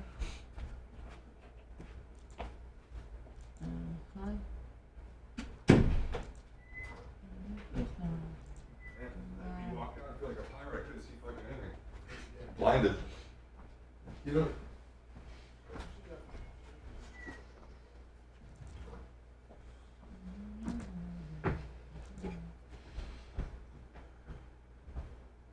Bubba, you honestly couldn't have said anything better as a play on words than that. There was no better way. If you had thought of that for a month, I don't think you could have come up with a better phrase. And I just came up with it like in 4 minutes. That's awesome. You knew you were going up there, right? Yeah, when Richard went, he looked at me and goes, I might be calling you Bubba. That's it right there. And I was like, oh, fuck. Oh, shit. But that gives you, didn't you like all of a sudden get quiet and like say to Erica? And then like, hold on a second. Erica goes, you're going to go up there, honey. You're going to go up there. And I go, no, I'm maybe not. Maybe Shut not. up, I'm planning my Shut up, I'm in my head. That's what I'd be like, listen. Shut up, I'm in my head quiet. right now. I'm in my head. It's incredible you came up with that in 5 minutes. Oh.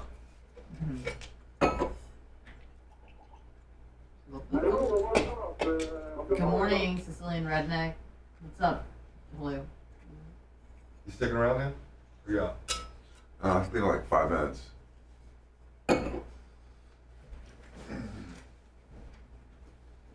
Steve, grumpy old man. Cable dog, good morning. So you know what a home is really worth. Real choice selling lets you choose from multiple agent proposals. Because when agents compete, you win.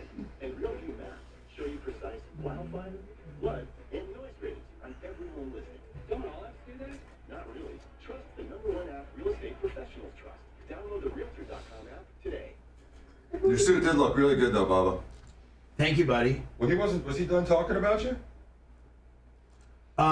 No, that was yesterday. I bet you they're talking more about. No, I know, but what did he say anything? It was just getting to your appearance. He was just, I don't know if did he say anything else about how you looked or how you were dressed? No. Okay. I don't think so.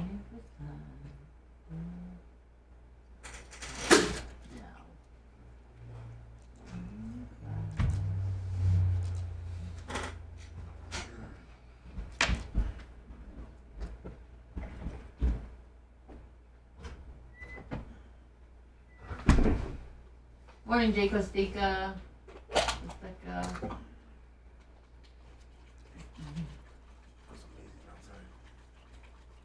It's amazing. It feels amazing. Feels amazing. Oh, it sure does. So nice.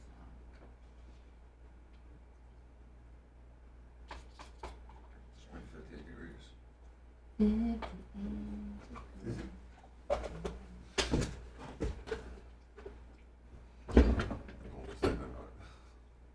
That shit got me cold.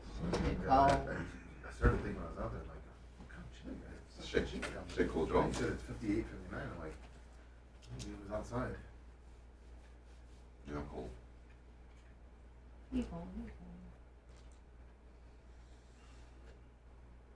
Morning, Dark Match. You like the cat? Oh, let's get it. I gotta pee next. I gotta pee pants.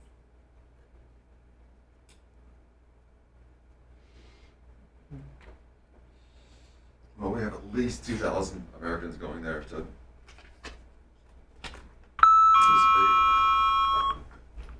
There was a little inside Iggy too. I guess the Israeli communications for the IDF said this morning something about, well, maybe it's not going to be a ground war. We'll see. We'll see. Yeah, something to that effect. I don't know if they're just trying to keep Hamas guessing what's going on. I thought it was kind of stupid to telegraph exactly what we're going to do. You know, what they're going to do. We shall see. Good morning, Dark Match.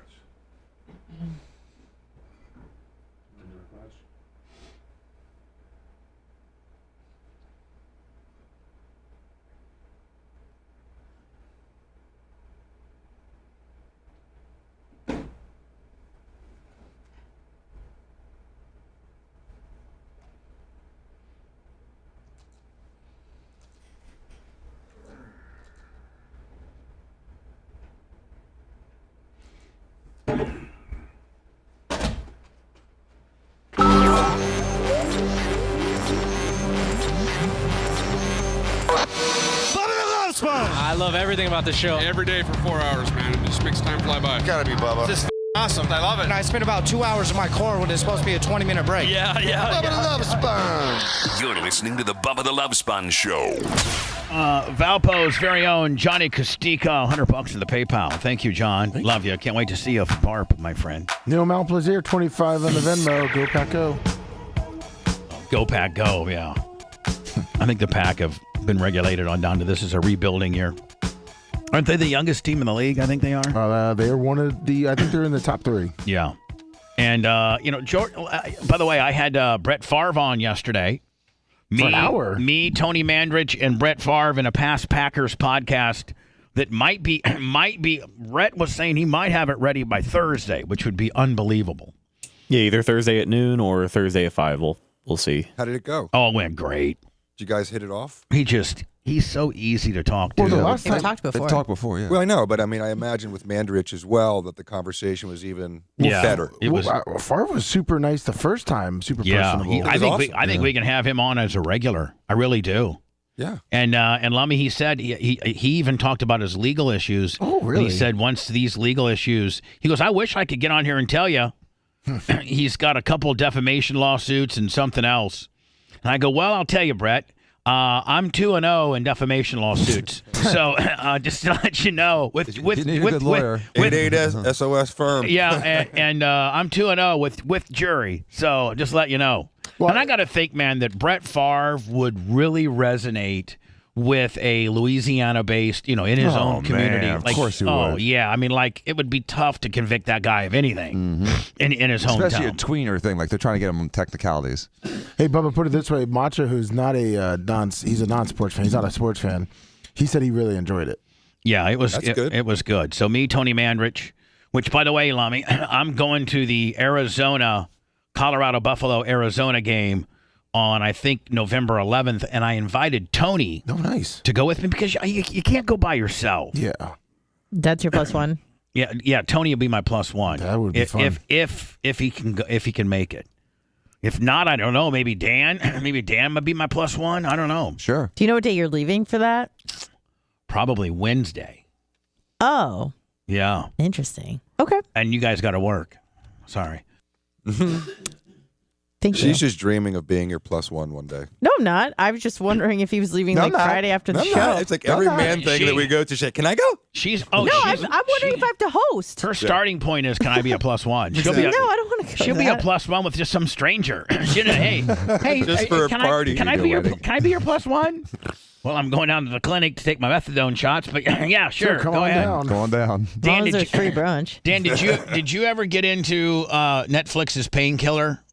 No, I didn't see it yet. Yeah, okay. It's great, Dan. I heard it's good. Dan will like it because he's lived this life.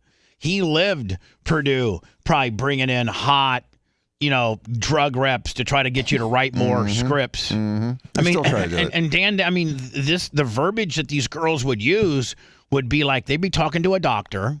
First of all, I often as I watched this thing on Netflix, I often think like, okay, they're talking to Dan, the doctor that they're talking to, Dan, and how would Dan be dealing with this? And Dan would be kicking him out. And it was my dad too. They used to call on my dad, especially these kind of prescriptions, because my dad was dealing in that kind of business. Right. And so they'd come in and be like, I'm just telling you, your numbers are down, Doc, and I need you to write more. I need you to write more, and I need you to write higher milligram. Well, some of these doctors were so in these nerd-ass doctors that don't, drive Ferraris and have big penises and are, secure in their own skin like Dan. They were like some lapdogs. They would just literally be writing, when they should be maybe prescribing 20 milligrams, they're giving out 40 just based on the rep, flirting with them or them getting on the good side. And a lot of them, they insinuated that a lot of them were sleeping with them too. Wow. So, I'm sure that you still have probably medical device and drug reps now and they're more machine like fun. reps. They're more like fun than they are sexual. It's like, Right. let's have dinner, let's have fun, let's have drinks, let's do But when we graduated college, girls went into pharmaceutical and the males went into medical supplies. And Krista did it for a period of years. And you'd call on doctors and you bring them cookies and donuts and coffee cake and set up a meal at Capitol Grill or Burns. Right. And that was a legitimate way to do it. But you could see how some shady people would do some shady things. Oh, yeah. Well, it shows the shadiness. It really does. So, Dan, I think you'll like it. Don't listen to Anna. She doesn't know anything about what your tastes are. I do. After all, you're my boyfriend. So I made one mistake, Anna, on Unhinged. And I've admitted that. That was stupid. It was the stupidest movie ever. And you've used Unhinged against me ever since. For like 3 years. Yeah, but I actually watched this. Well, that's why I want Dan to watch it. You only saw one episode, though, right? Or did you watch She said the acting was bad, and it really is not. Oh, I thought it was like a documentary on the real people. No, it's. I don't like those docuseries so much. What's it with Matthew Broderick? Mm-hmm. Yeah, he plays. Here we go. Is this an Israeli former beauty queen? What? Yeah. Is this the beauty queen? Yes. Oh, this is horrible. Former Miss Israel slams Black Lives Matter for not supporting Jews after the Hamas attacks. Hamas. This is her She's opinion. beautiful. I can't breathe. Well, she is beautiful. I can't I mean, breathe. that's her dress down, obviously. I can't breathe. Do you remember that? I'm shocked. So shocked by the response of Black Lives Matters regarding the terror attack situation here in Israel. Remember you screaming in the street, I can't breathe. I can't breathe. So I want to inform you that right now there is Israeli hostages in Gaza. Babies, children. Can you imagine if that's your house and you're hearing all this firefight right outside your door, and you're, the only thing I guess really you can do is get down on the ground and try to, maybe hover over your children. Mm-hmm. And that's what these people are doing. People in Gaza and babies and children and just families that are caught in the middle of this fight. Because you know what, though, Bubba? Do you know why I sleep well at night? Because this is not happening in America. This is not going to happen in Florida, because as soon as some crazy guys with an AK-47 screaming random stuff into the air and shooting without aiming rolls up into my neighborhood, I'm going to get my guns out and eliminate the threat. And you're going to call me, and you're going to call me up and tell me, Bubba, oh, come on, hurry up. But Danny, if they hit a soft target, that's so arrogant. Wait a second. No, stop for a second, Jay.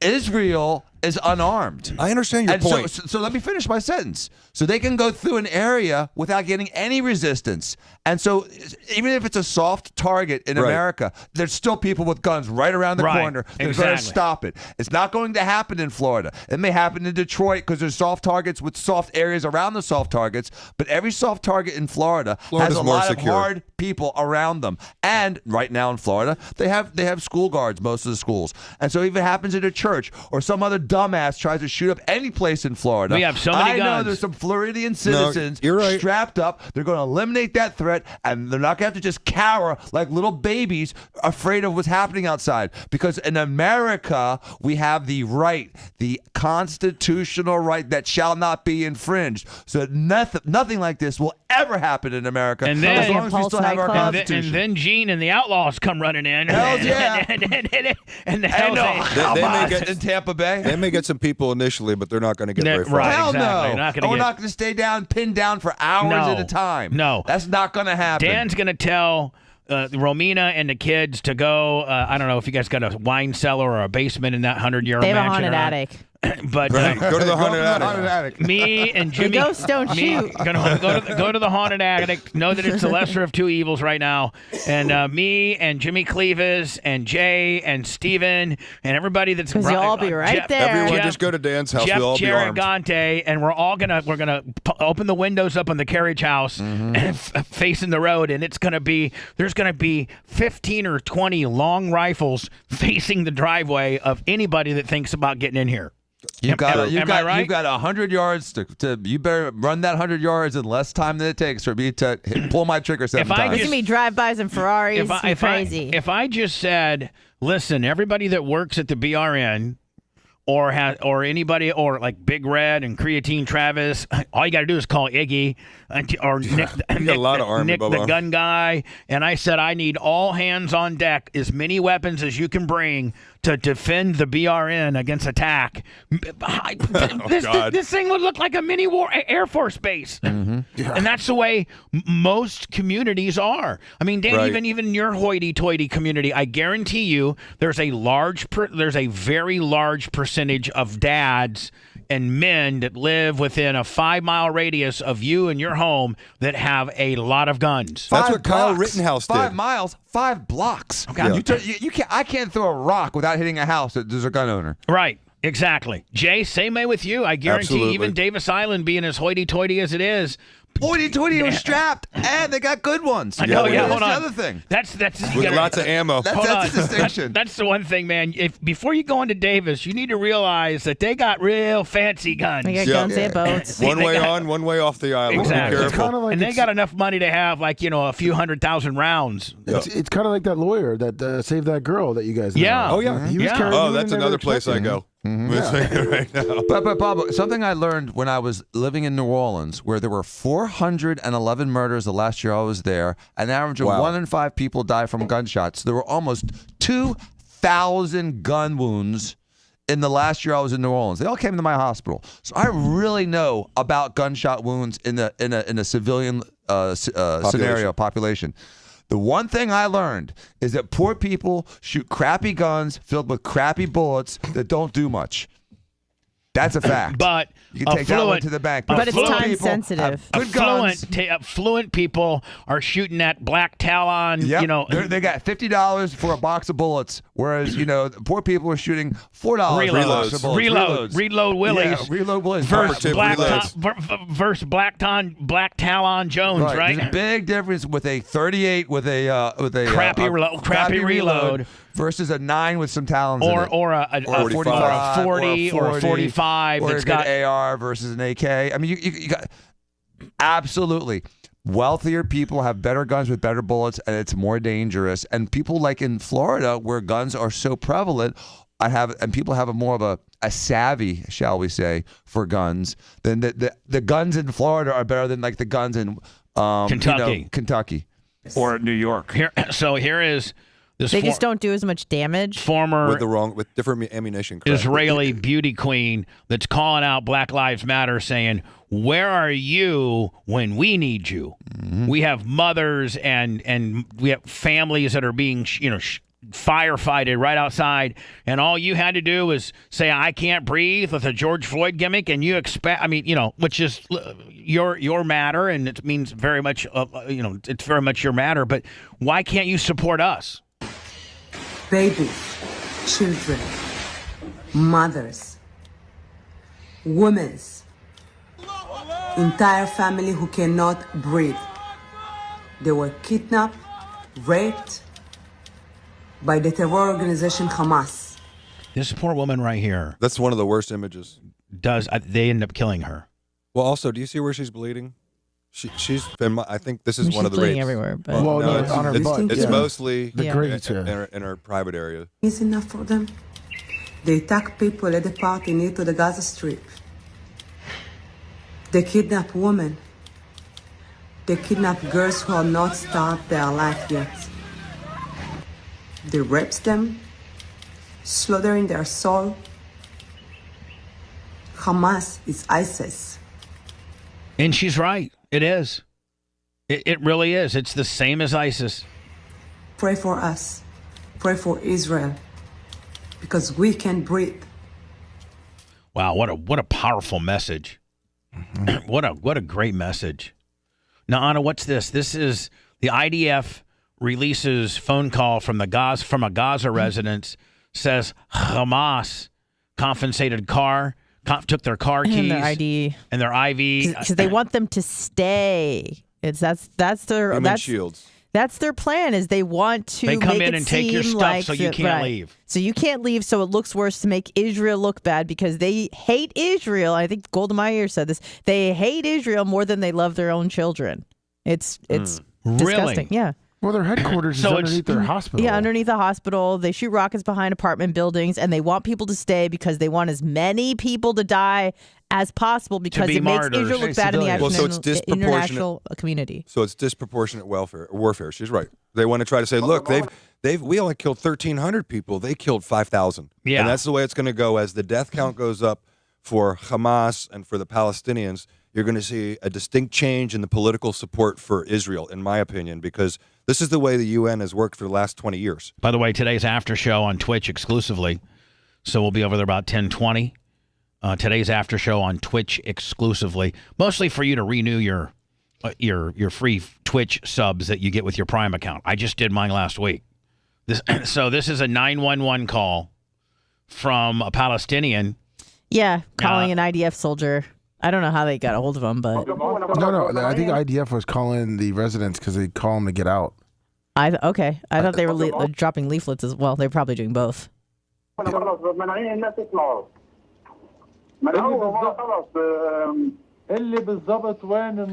on. So IDF officer, tell me where exactly it is that they stopped you.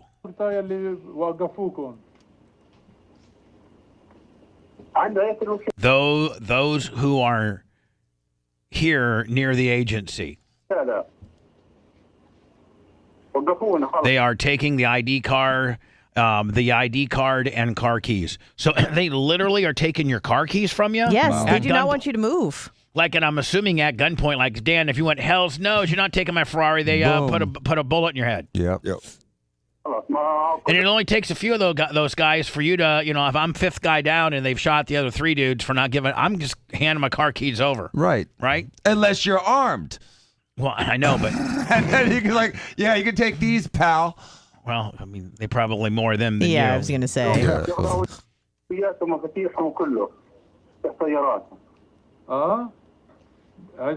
You mean the movement, Hamas?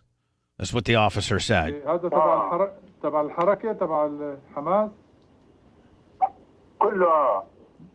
Who is stopping you? The officer's asking this guy, who is stopping you? Hamas? He said, yes, Hamas.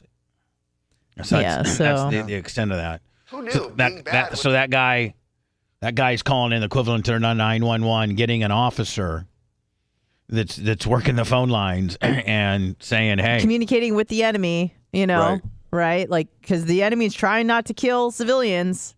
That's not Hamas's game. There you go. You can't go a day without it. Travis Kelce and Taylor Swift stepping out. Is this New York City or they spent 2 nights in a row. There's a short video if you scroll down, I think. They spent 2 nights in a row at her place. So I mean, like, this is officially locked in. He's blasting her at her apartment. Yeah, yeah. Her VAG score's getting into the triple digits. Oh my word. The girls are like freaking out. I got you. We love you so much. 100 out of 10. Man, how much of a pathetic chick. If you're one of these 3 or 4 women here, bigger girls, and your life is that you just absolutely are the most important thing in your life is Taylor Swift. What does that say for you as a human being? Pathetic. Yeah, exactly.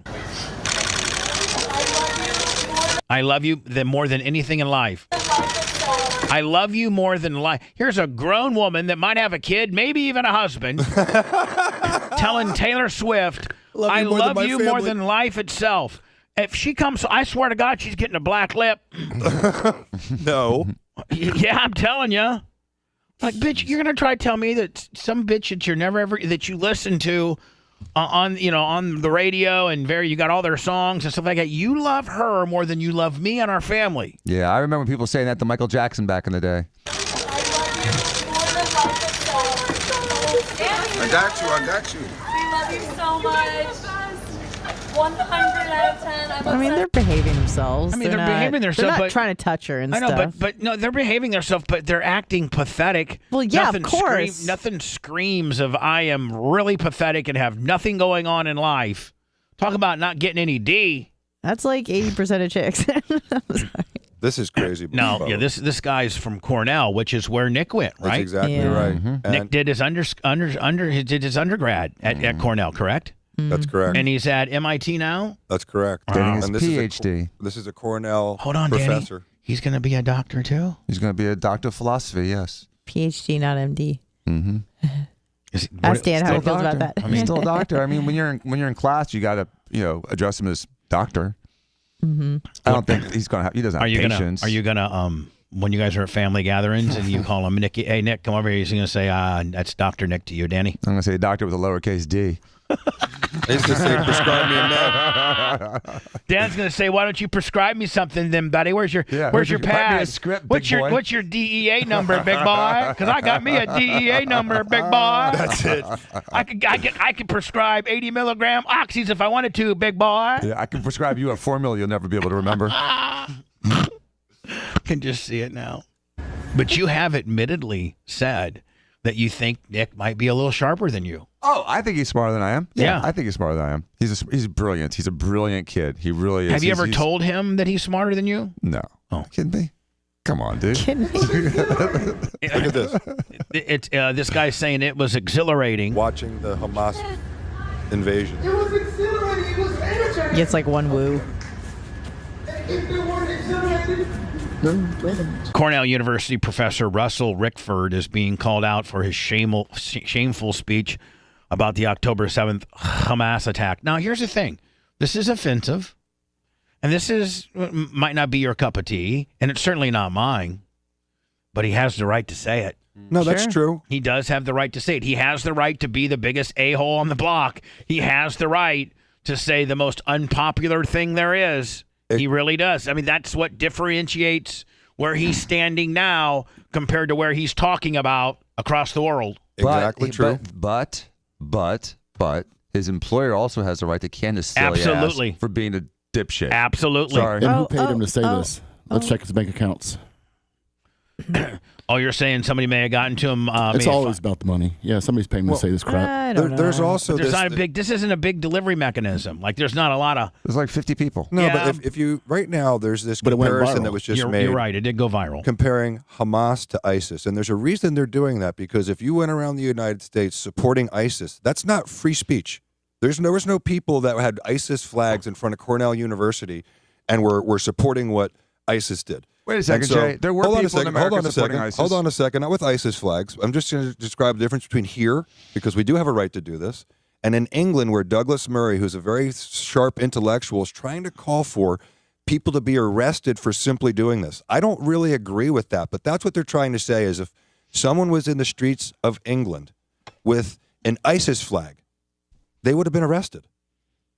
And they're trying to make the moral equivalency that ISIS and Hamas are the same. And that's what they're trying to do is they're trying to squash free speech over in England. And this is reprehensible as this is, Bubba, you're right. It's a First Amendment thing because he's not flying a Hamas flag. But even They're if he flying was, Palestinian flags. but even if he was flying, You could in the United States. He You has the right. absolutely could. He Just has like the you right. could fly a Nazi flag and you could fly any of that. And You it's can do anything. horrible. But don't you want to know where these people are in the world? Like in Yeah. the United States. I like that. I know who this guy is. I do too. Mm-hmm. I like that this guy has identified himself as that guy. Right. Yeah, talk crazy. And now you can, through various intel, and you can kind of learn more about this guy. Maybe track this guy. Mm-hmm. Maybe keep an eye on this guy. So I like that this guy comes out and spews stupid stuff because now you're on our radar. You just got on our radar. Maybe they should Period. audit this guy. Maybe they should do a lot of things to this guy. Hey, Bubba, I got to go. I'm sorry. See you later, buddy. This challenge to the monopoly of violence by this shifting of the balance of power, then they would not be you and I was exhilarated. Cornell, how can one say that slaughtering kids is exhilarating and energizing? It must be well, he didn't say that. Well, he was insinuating that. But he didn't. He was insinuating it. Absolutely. So So, I mean, and implying it is essentially the same as saying it. In that way. it did happen. Yeah. And he is applauding the fact that it happened. He just didn't say those words per se. But you're right on it. It's an inference. Absolutely. Yeah. And the reason why, and that's who's on the hook the most is Cornell. Right. Cornell if you choose to continue to employ this guy, I mean, I think Cornell probably, Jay, is like anything else, or where New York has maybe a right to work state where they can fire you for making an ass out of yourself. Guess who probably a lot of alumni are that donate a lot of money to Cornell and Harvard and Yale. Guess who those alumni are that aren't giving money anymore? Well, Muslims? The hypocrisy is... Oh, I'm sorry, you're right. I'm sorry. They won't allow conservative speakers on like Alex Stein or Ben Shapiro or any of these people on these campuses because it's of hate speech, and yet they allow this kind of spewing of hatred. It's ridiculous, the hypocrisy that's being shown in the country right now. And when are we going to stop with this anti-Semitic, tone? When are we going to stop with that? It's been shocking to me that people are silent about it, or that and I think there's a certain amount of backlash. If you say things out loud, people are looking at you, and it's a weird time. People are whispering over their shoulders, and it's just... It's a good time to keep your mouth shut. Right now. It's a good time to keep your mouth shut.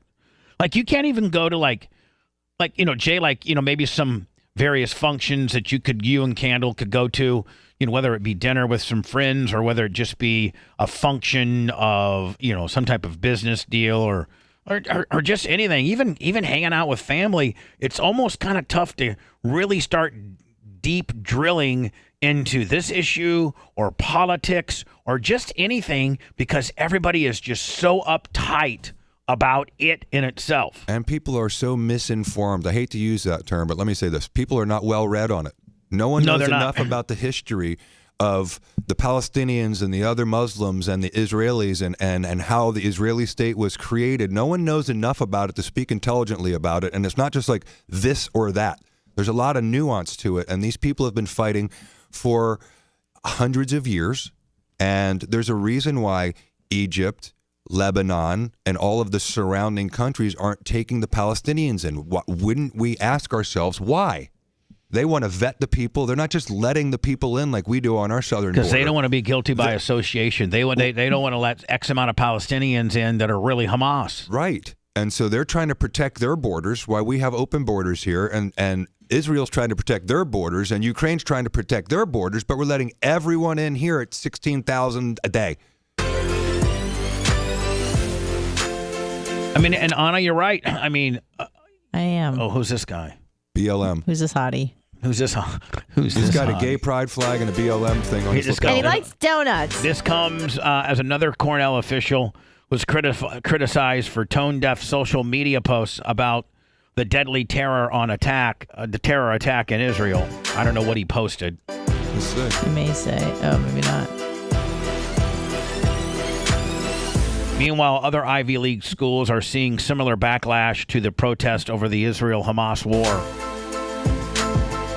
So, am I to assume that all of these people in this picture are pro-Hamas, anti-Israel? Well, they're conflating two things. They are thinking that like Hamas and the self-determination of the Palestinian people are one thing. Like the Palestinian people, the group that is the most detrimental to their life and their way of living and their lack of economic opportunity is Hamas. Correct. No one is a bigger threat to the Palestinian people than Hamas. So look at the picture. So they need to come out and go, F Hamas. We need to work, and help protect the Palestinian people. How can we do that? By overthrowing Hamas. But no one says that. But look at the picture. It shows you what their purpose is. Occupied Palestine, stop the genocide at Gaza, end endowment, fund the genocide. So what they're arguing is that Israel has occupied Gaza, which is not accurate for the last 18 years. That's not accurate at all. No, since 2005, all the Jews left. They all left, which means not occupying. And then, so the infrastructure that they have lost, they blame on Israel. But actually, it's Hamas who's digging up their water pipes, who's using all the money that was supposed to be for humanitarian aid to build these elaborate underground tunnel systems, to put their bases under hospitals, and to do everything they've done contrary to the goodwill of the people.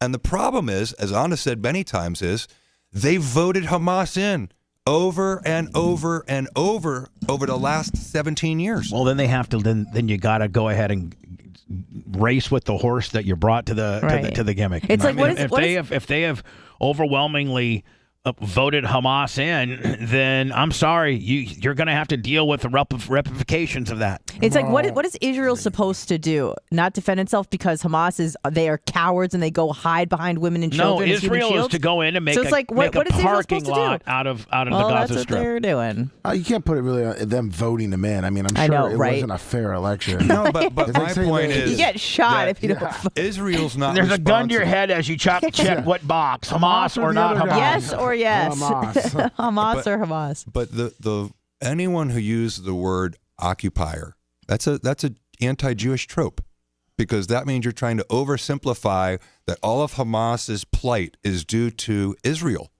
which is a false claim. There are so many more facets. It's so much more involved than trying to blame it on the United States foreign policy since 1970, or the way that Israel has treated Hamas and Palestine since 2005. It's so much more complicated than that, or else all these surrounding Muslim countries would welcome their Muslim brothers in and say, come on, we're going to vet you and you can live a nice, prosperous life here. What they're saying right now in Egypt is, if we let you in, we're letting you on the condition you go back. That's what they're trying to figure out. We're letting you in based on when this all clears out, you go back. We're sending you back. So sounds it's good not to me. like We us. should do that. They're not offering free school, free education, No. free housing. Come on in. I think it was in Come on 1970, there were a bunch of Palestinians. By the way, 50%, I learned this yesterday, 50% of Jordanians are ethnically Palestinian. And in 1970, there were a bunch of Palestinians that were in like the West Bank area and they were causing problems. So Jordan went in and started shelling them until they left. Because Jordan doesn't want them. Egypt doesn't want them. And I feel bad for them. Lebanon They're doesn't want them. Yeah, they're like a people without a homeland. Of course, that's terrible. But again, this isn't because Israel hates the Palestinian people. This is because Hamas has because tainted of Hamas. them. It's not because Israel hates them. It's because Hamas has tainted And them. Hamas isn't the first. And you're guilty by association. Right, whether You've it's not, the and PLO if you haven't taken yourself out of this particular area, you now are guilty by association unless you have left It's a long terrible time situation no matter how you slice it, of course. The Israeli hostage, Hamas releases eerie video of a 21-year-old with serious injuries after abduction. And this is the things that, now you don't see Israel doing this to Hamas people. Actually, they were treating Hamas soldiers in Israeli hospitals, and people were like protesting outside of the hospitals not to do that. I kind of think I would. Maybe Yeah, I'd be with that protest. But then I think they also want to keep them alive so they can get information out of them. Well, because people are hostages are currency. Absolutely. Here's what my guess is going to be. The United States is going to start airlifting people here from Palestine, from Gaza, and then all the Muslim countries are not going to accept them that surround the Gaza Strip and surround Israel, but that we're going to fly them in, boat them in, and we're going to take in, like we did with Afghanistan. What, we take 100,000 Afghanis? About that. So here it comes. Can they pick up rocks at my track? Of course. They're going to throw them at you. Find a safe place and stay there. The four horsemen of the apocalypse asked him for advice. Oh, God. Bubba the Love Sponge. I don't know if we have them. There were yesterday. What's that? Water. I think we have some, I think.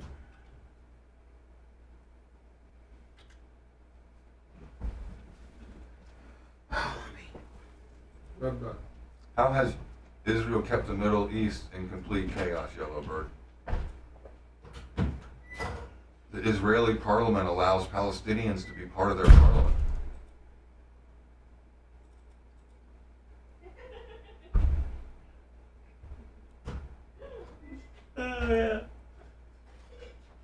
I agree, Steve. It's all messed up. Catch. Nice, thank you. What up, group? You're probably right for the last 3 years. That's true, Camp Terry. I think they were just from anyone who wanted that war to happen. What up, Julio, Joe? You know, the crazy thing is, don't they always say, you don't want to What if 5212? change leaders during a war. I don't disagree with that. Oh, wait, I want to change our leader. No, but through history, everyone always says if there's war going on, most likely the leader will be reelected. Yeah, except that this one is this guy created all these conflicts.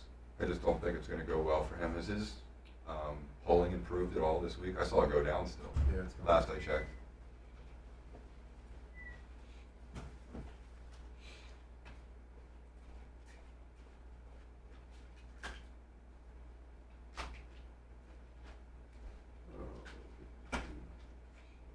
Amen, Unity 17.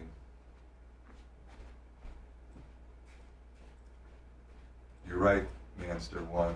I just think that it's just an ugly thing that takes forever. I was seeing something the other night, they were showing what we did in 2004 in Fallujah in Iraq, and that the most sophisticated door-to-door weapons warfare ever was us when we did that. So that, yeah, they're talking about this on Fox. Yeah, and we must have seen the same thing on Jesse. Mm-hmm. I thought that was interesting because when they show that's very difficult warfare. Oh, yeah. It took us years. Mm-hmm. And they would try to figure, here's a family, okay, there's a woman, there's a man, who's affiliated, who's not affiliated. It was really That's why it intense. took so long.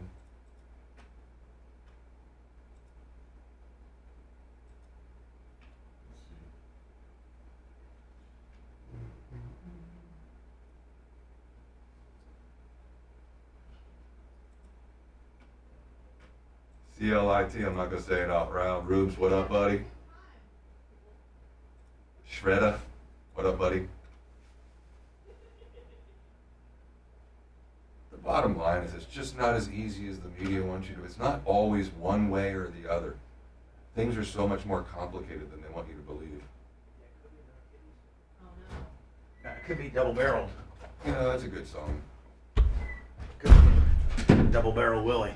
Double barrel. Oh, I have these. You too, Shredder. Oh. You guys all pop those like buttons, man. It helps. Pop, pop, pop. Ooh, I'll do it right now. Pop. I'm going right now on both sides. Ew. There we go, 147. Also, how am I trying to find me? Trying to find me. You know Sicilian Redneck, I think it's... You're right about that. Snizuki Slayer. We have to have a democracy in the Middle East, I think, in my opinion. Yeah, let's go force them to have one. No, I'm just talking about Israel. Should we, she said, or he said, should we abandon influence in the Middle East or should we get in there and make our presence known? And I think we should just support Israel's democracy and not get in and fight. I don't think we should fight. Yeah, certainly not boots on the ground. No. Unless it becomes a larger conflict, which I know we're trying to avoid. Thank you, the Iran, world was stand after down. It's, I was just saying, when you're in the bathroom, there's just no upside to this. Ground war is ugly. It takes months and years. There's nothing. It's just going to be so politically driven. But we see it already. The way it's already starting. The wedges are starting to go, and it's just going to get more divisive as time goes. I think. What a feather spin destructive.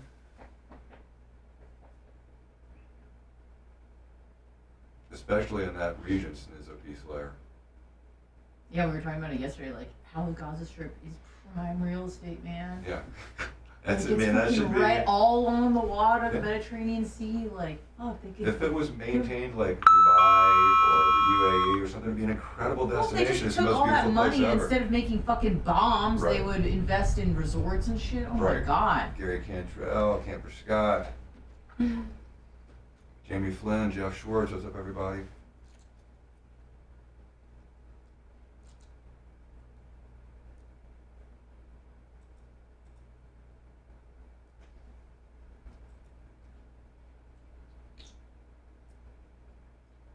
Danny would say yes to that Camper Scott, but I'd have to be a definitive no. Of what? A sword fight like old school gladiators with Dan. Oh yeah. Dan likes to play role play. Dan's likes to play role play. Well, whatever Papa says, if he's Cowboy Dan or whatever, yeah. Urban Dan Cowboy or Dan Halen, it doesn't matter. Dan Halen. He's got a Jimi Hendrix coming up, I think. Okay, Bubba. We have 2 more breaks here, or 1 more.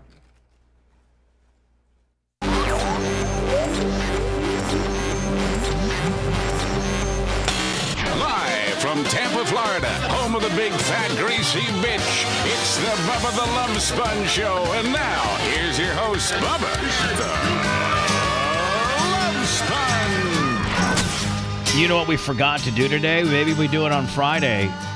But we were going to do the big pumpkin carve-off. Yep. Remember? And I got the pumpkin carving kits in the back, and I think we had already selected teams. It was me and Mach. No, you and me, Bubba. Oh, I'm sorry. Rhett and I.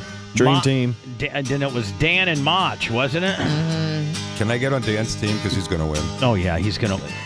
Son of a bitch can take. It's unbelievable.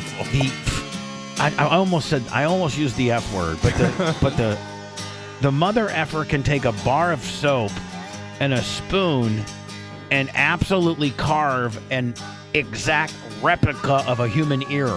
Ridiculous. With a spoon and a bar of soap. So he just sees things differently, does he not? His past pumpkin carvings have been incredible. Oh, he's such a weirdo that he's just he's brilliant. It's hard to argue. Jay, I think he sees things differently than we do. There's no doubt he processes things differently than most people. Oh, he certainly processes them different. Perception is his reality.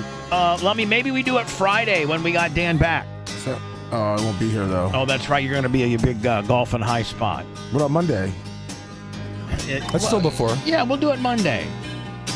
We'll do it. Too bad we can't. It's more of an after show thing. You know what I'm saying? We could do it on that podcast. On what podcast? The Monday podcast. If we were to do it Monday. Yeah, but with Dan, you're right. Dan can't. Because he's got a job and he's a real got doctor. a real job. He's got a real boy. He's got a real job. He's really the boss, and he wants people to know that he's the boss too. Can't be sitting around carving pumpkins all day. Let's see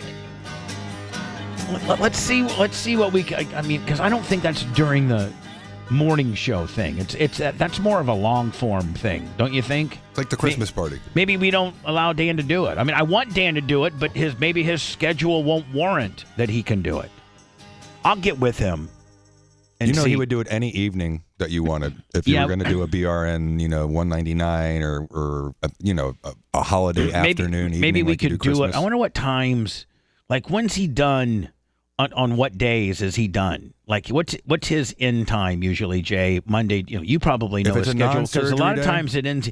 He ends his day over at your place. Right. Sometimes surgery days depends. He could be on till 6:30, 7 o'clock. But on most non-surgery days, he's out by about 4:30 or 5, and usually at my office right around there.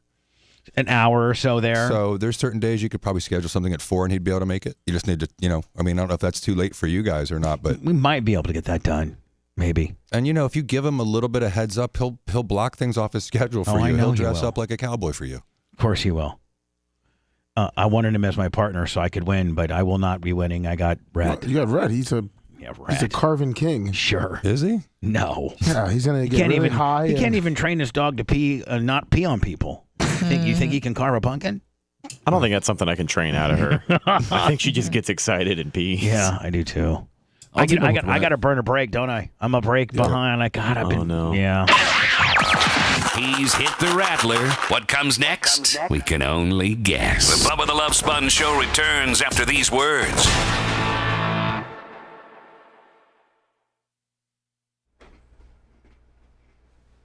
Danny's been practicing the Star Spangled Banner for a month, right, Bubba? No. Oh, yeah. He's ready for whenever you call him to the stage to do Danny Hendricks. He's ready. Of course he is. He's had Blake's been at his house for about a month and a half teaching him it. He can actually do it pretty well. Shocking. Of course he can. I mean, that's the answer with Dan most of the time. And he has his little outfit. Oh, he does. Yeah, he said he bought it. He does. And when he tries to practice for me, I'm like, can you just take the outfit off and play? Can you just play it regularly, Dan? Does he have his little fro? Little hairpiece? He was trying. No, he's got just his regular hair. He teases it out.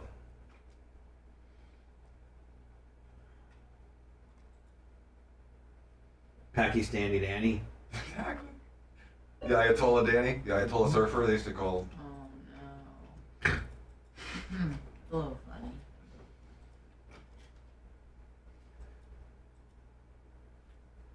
It would be funny to hear all the pickup lines Dan has told girls over the years.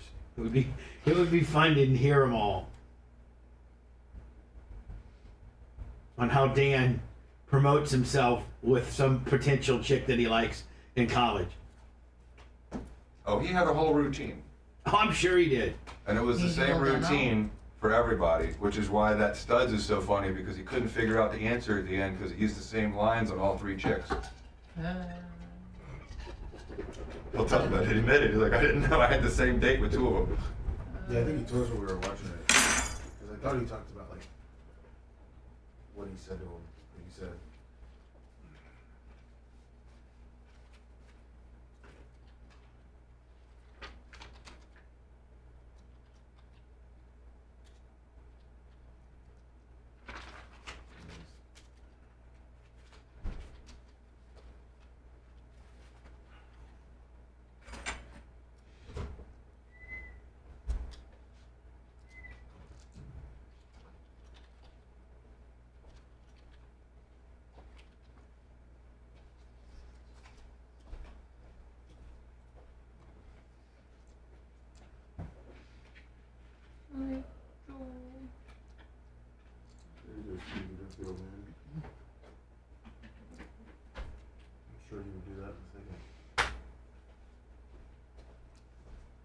I think so.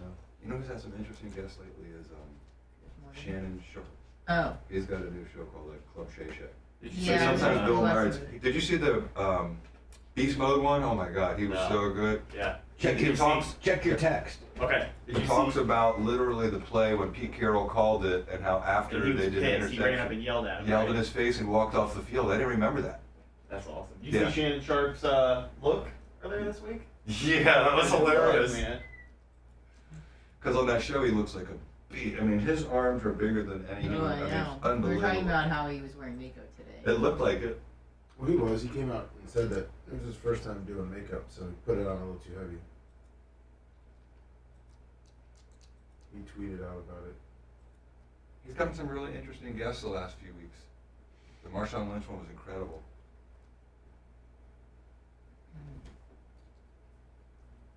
He didn't spend any money for like the first 3 years of being in the NFL, and he had a signing bonus check in his pocket for like a month. He wouldn't cash it.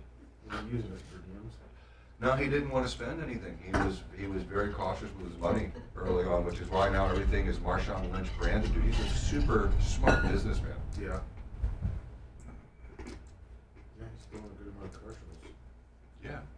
And then, you know, the whole "I'm just here because I don't want to get fined." Did you hear his explanation on that? Oh my God, it's so funny. Is it? Oh God, you got to watch it. It's really, really funny. Because he said he met with Goodell, and Goodell said, "Marshawn, you're not understanding what I'm saying. You just need to make yourself available." And he's like, a little thing went off, and I went, "Oh, okay. I just got to make myself available." So he said right before he went out there, the guy, one of his teammates, like, "What are you doing?" He's like, "I'm just here because I don't want to get fined." And that was how he came up with the answer, like right beforehand. Nice. Smart. It was smart.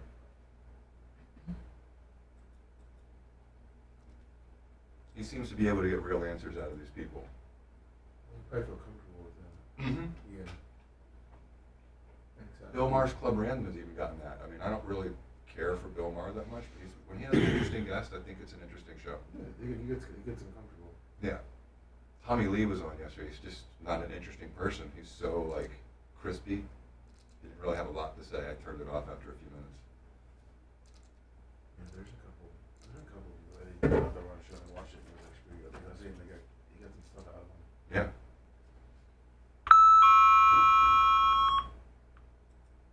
His thing with Ramaswamy was kind of funny. Mm-hmm. A little bit confrontational. It wasn't bad. That's kind of the Kid Rock one was too. Yeah.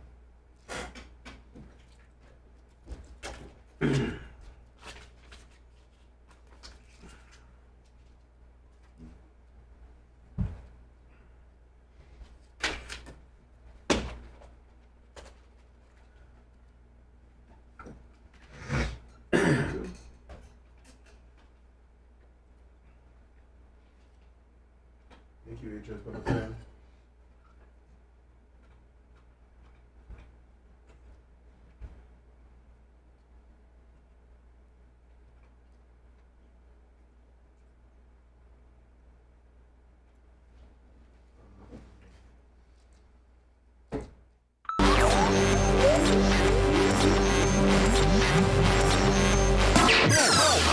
apologize for interrupting your regular program.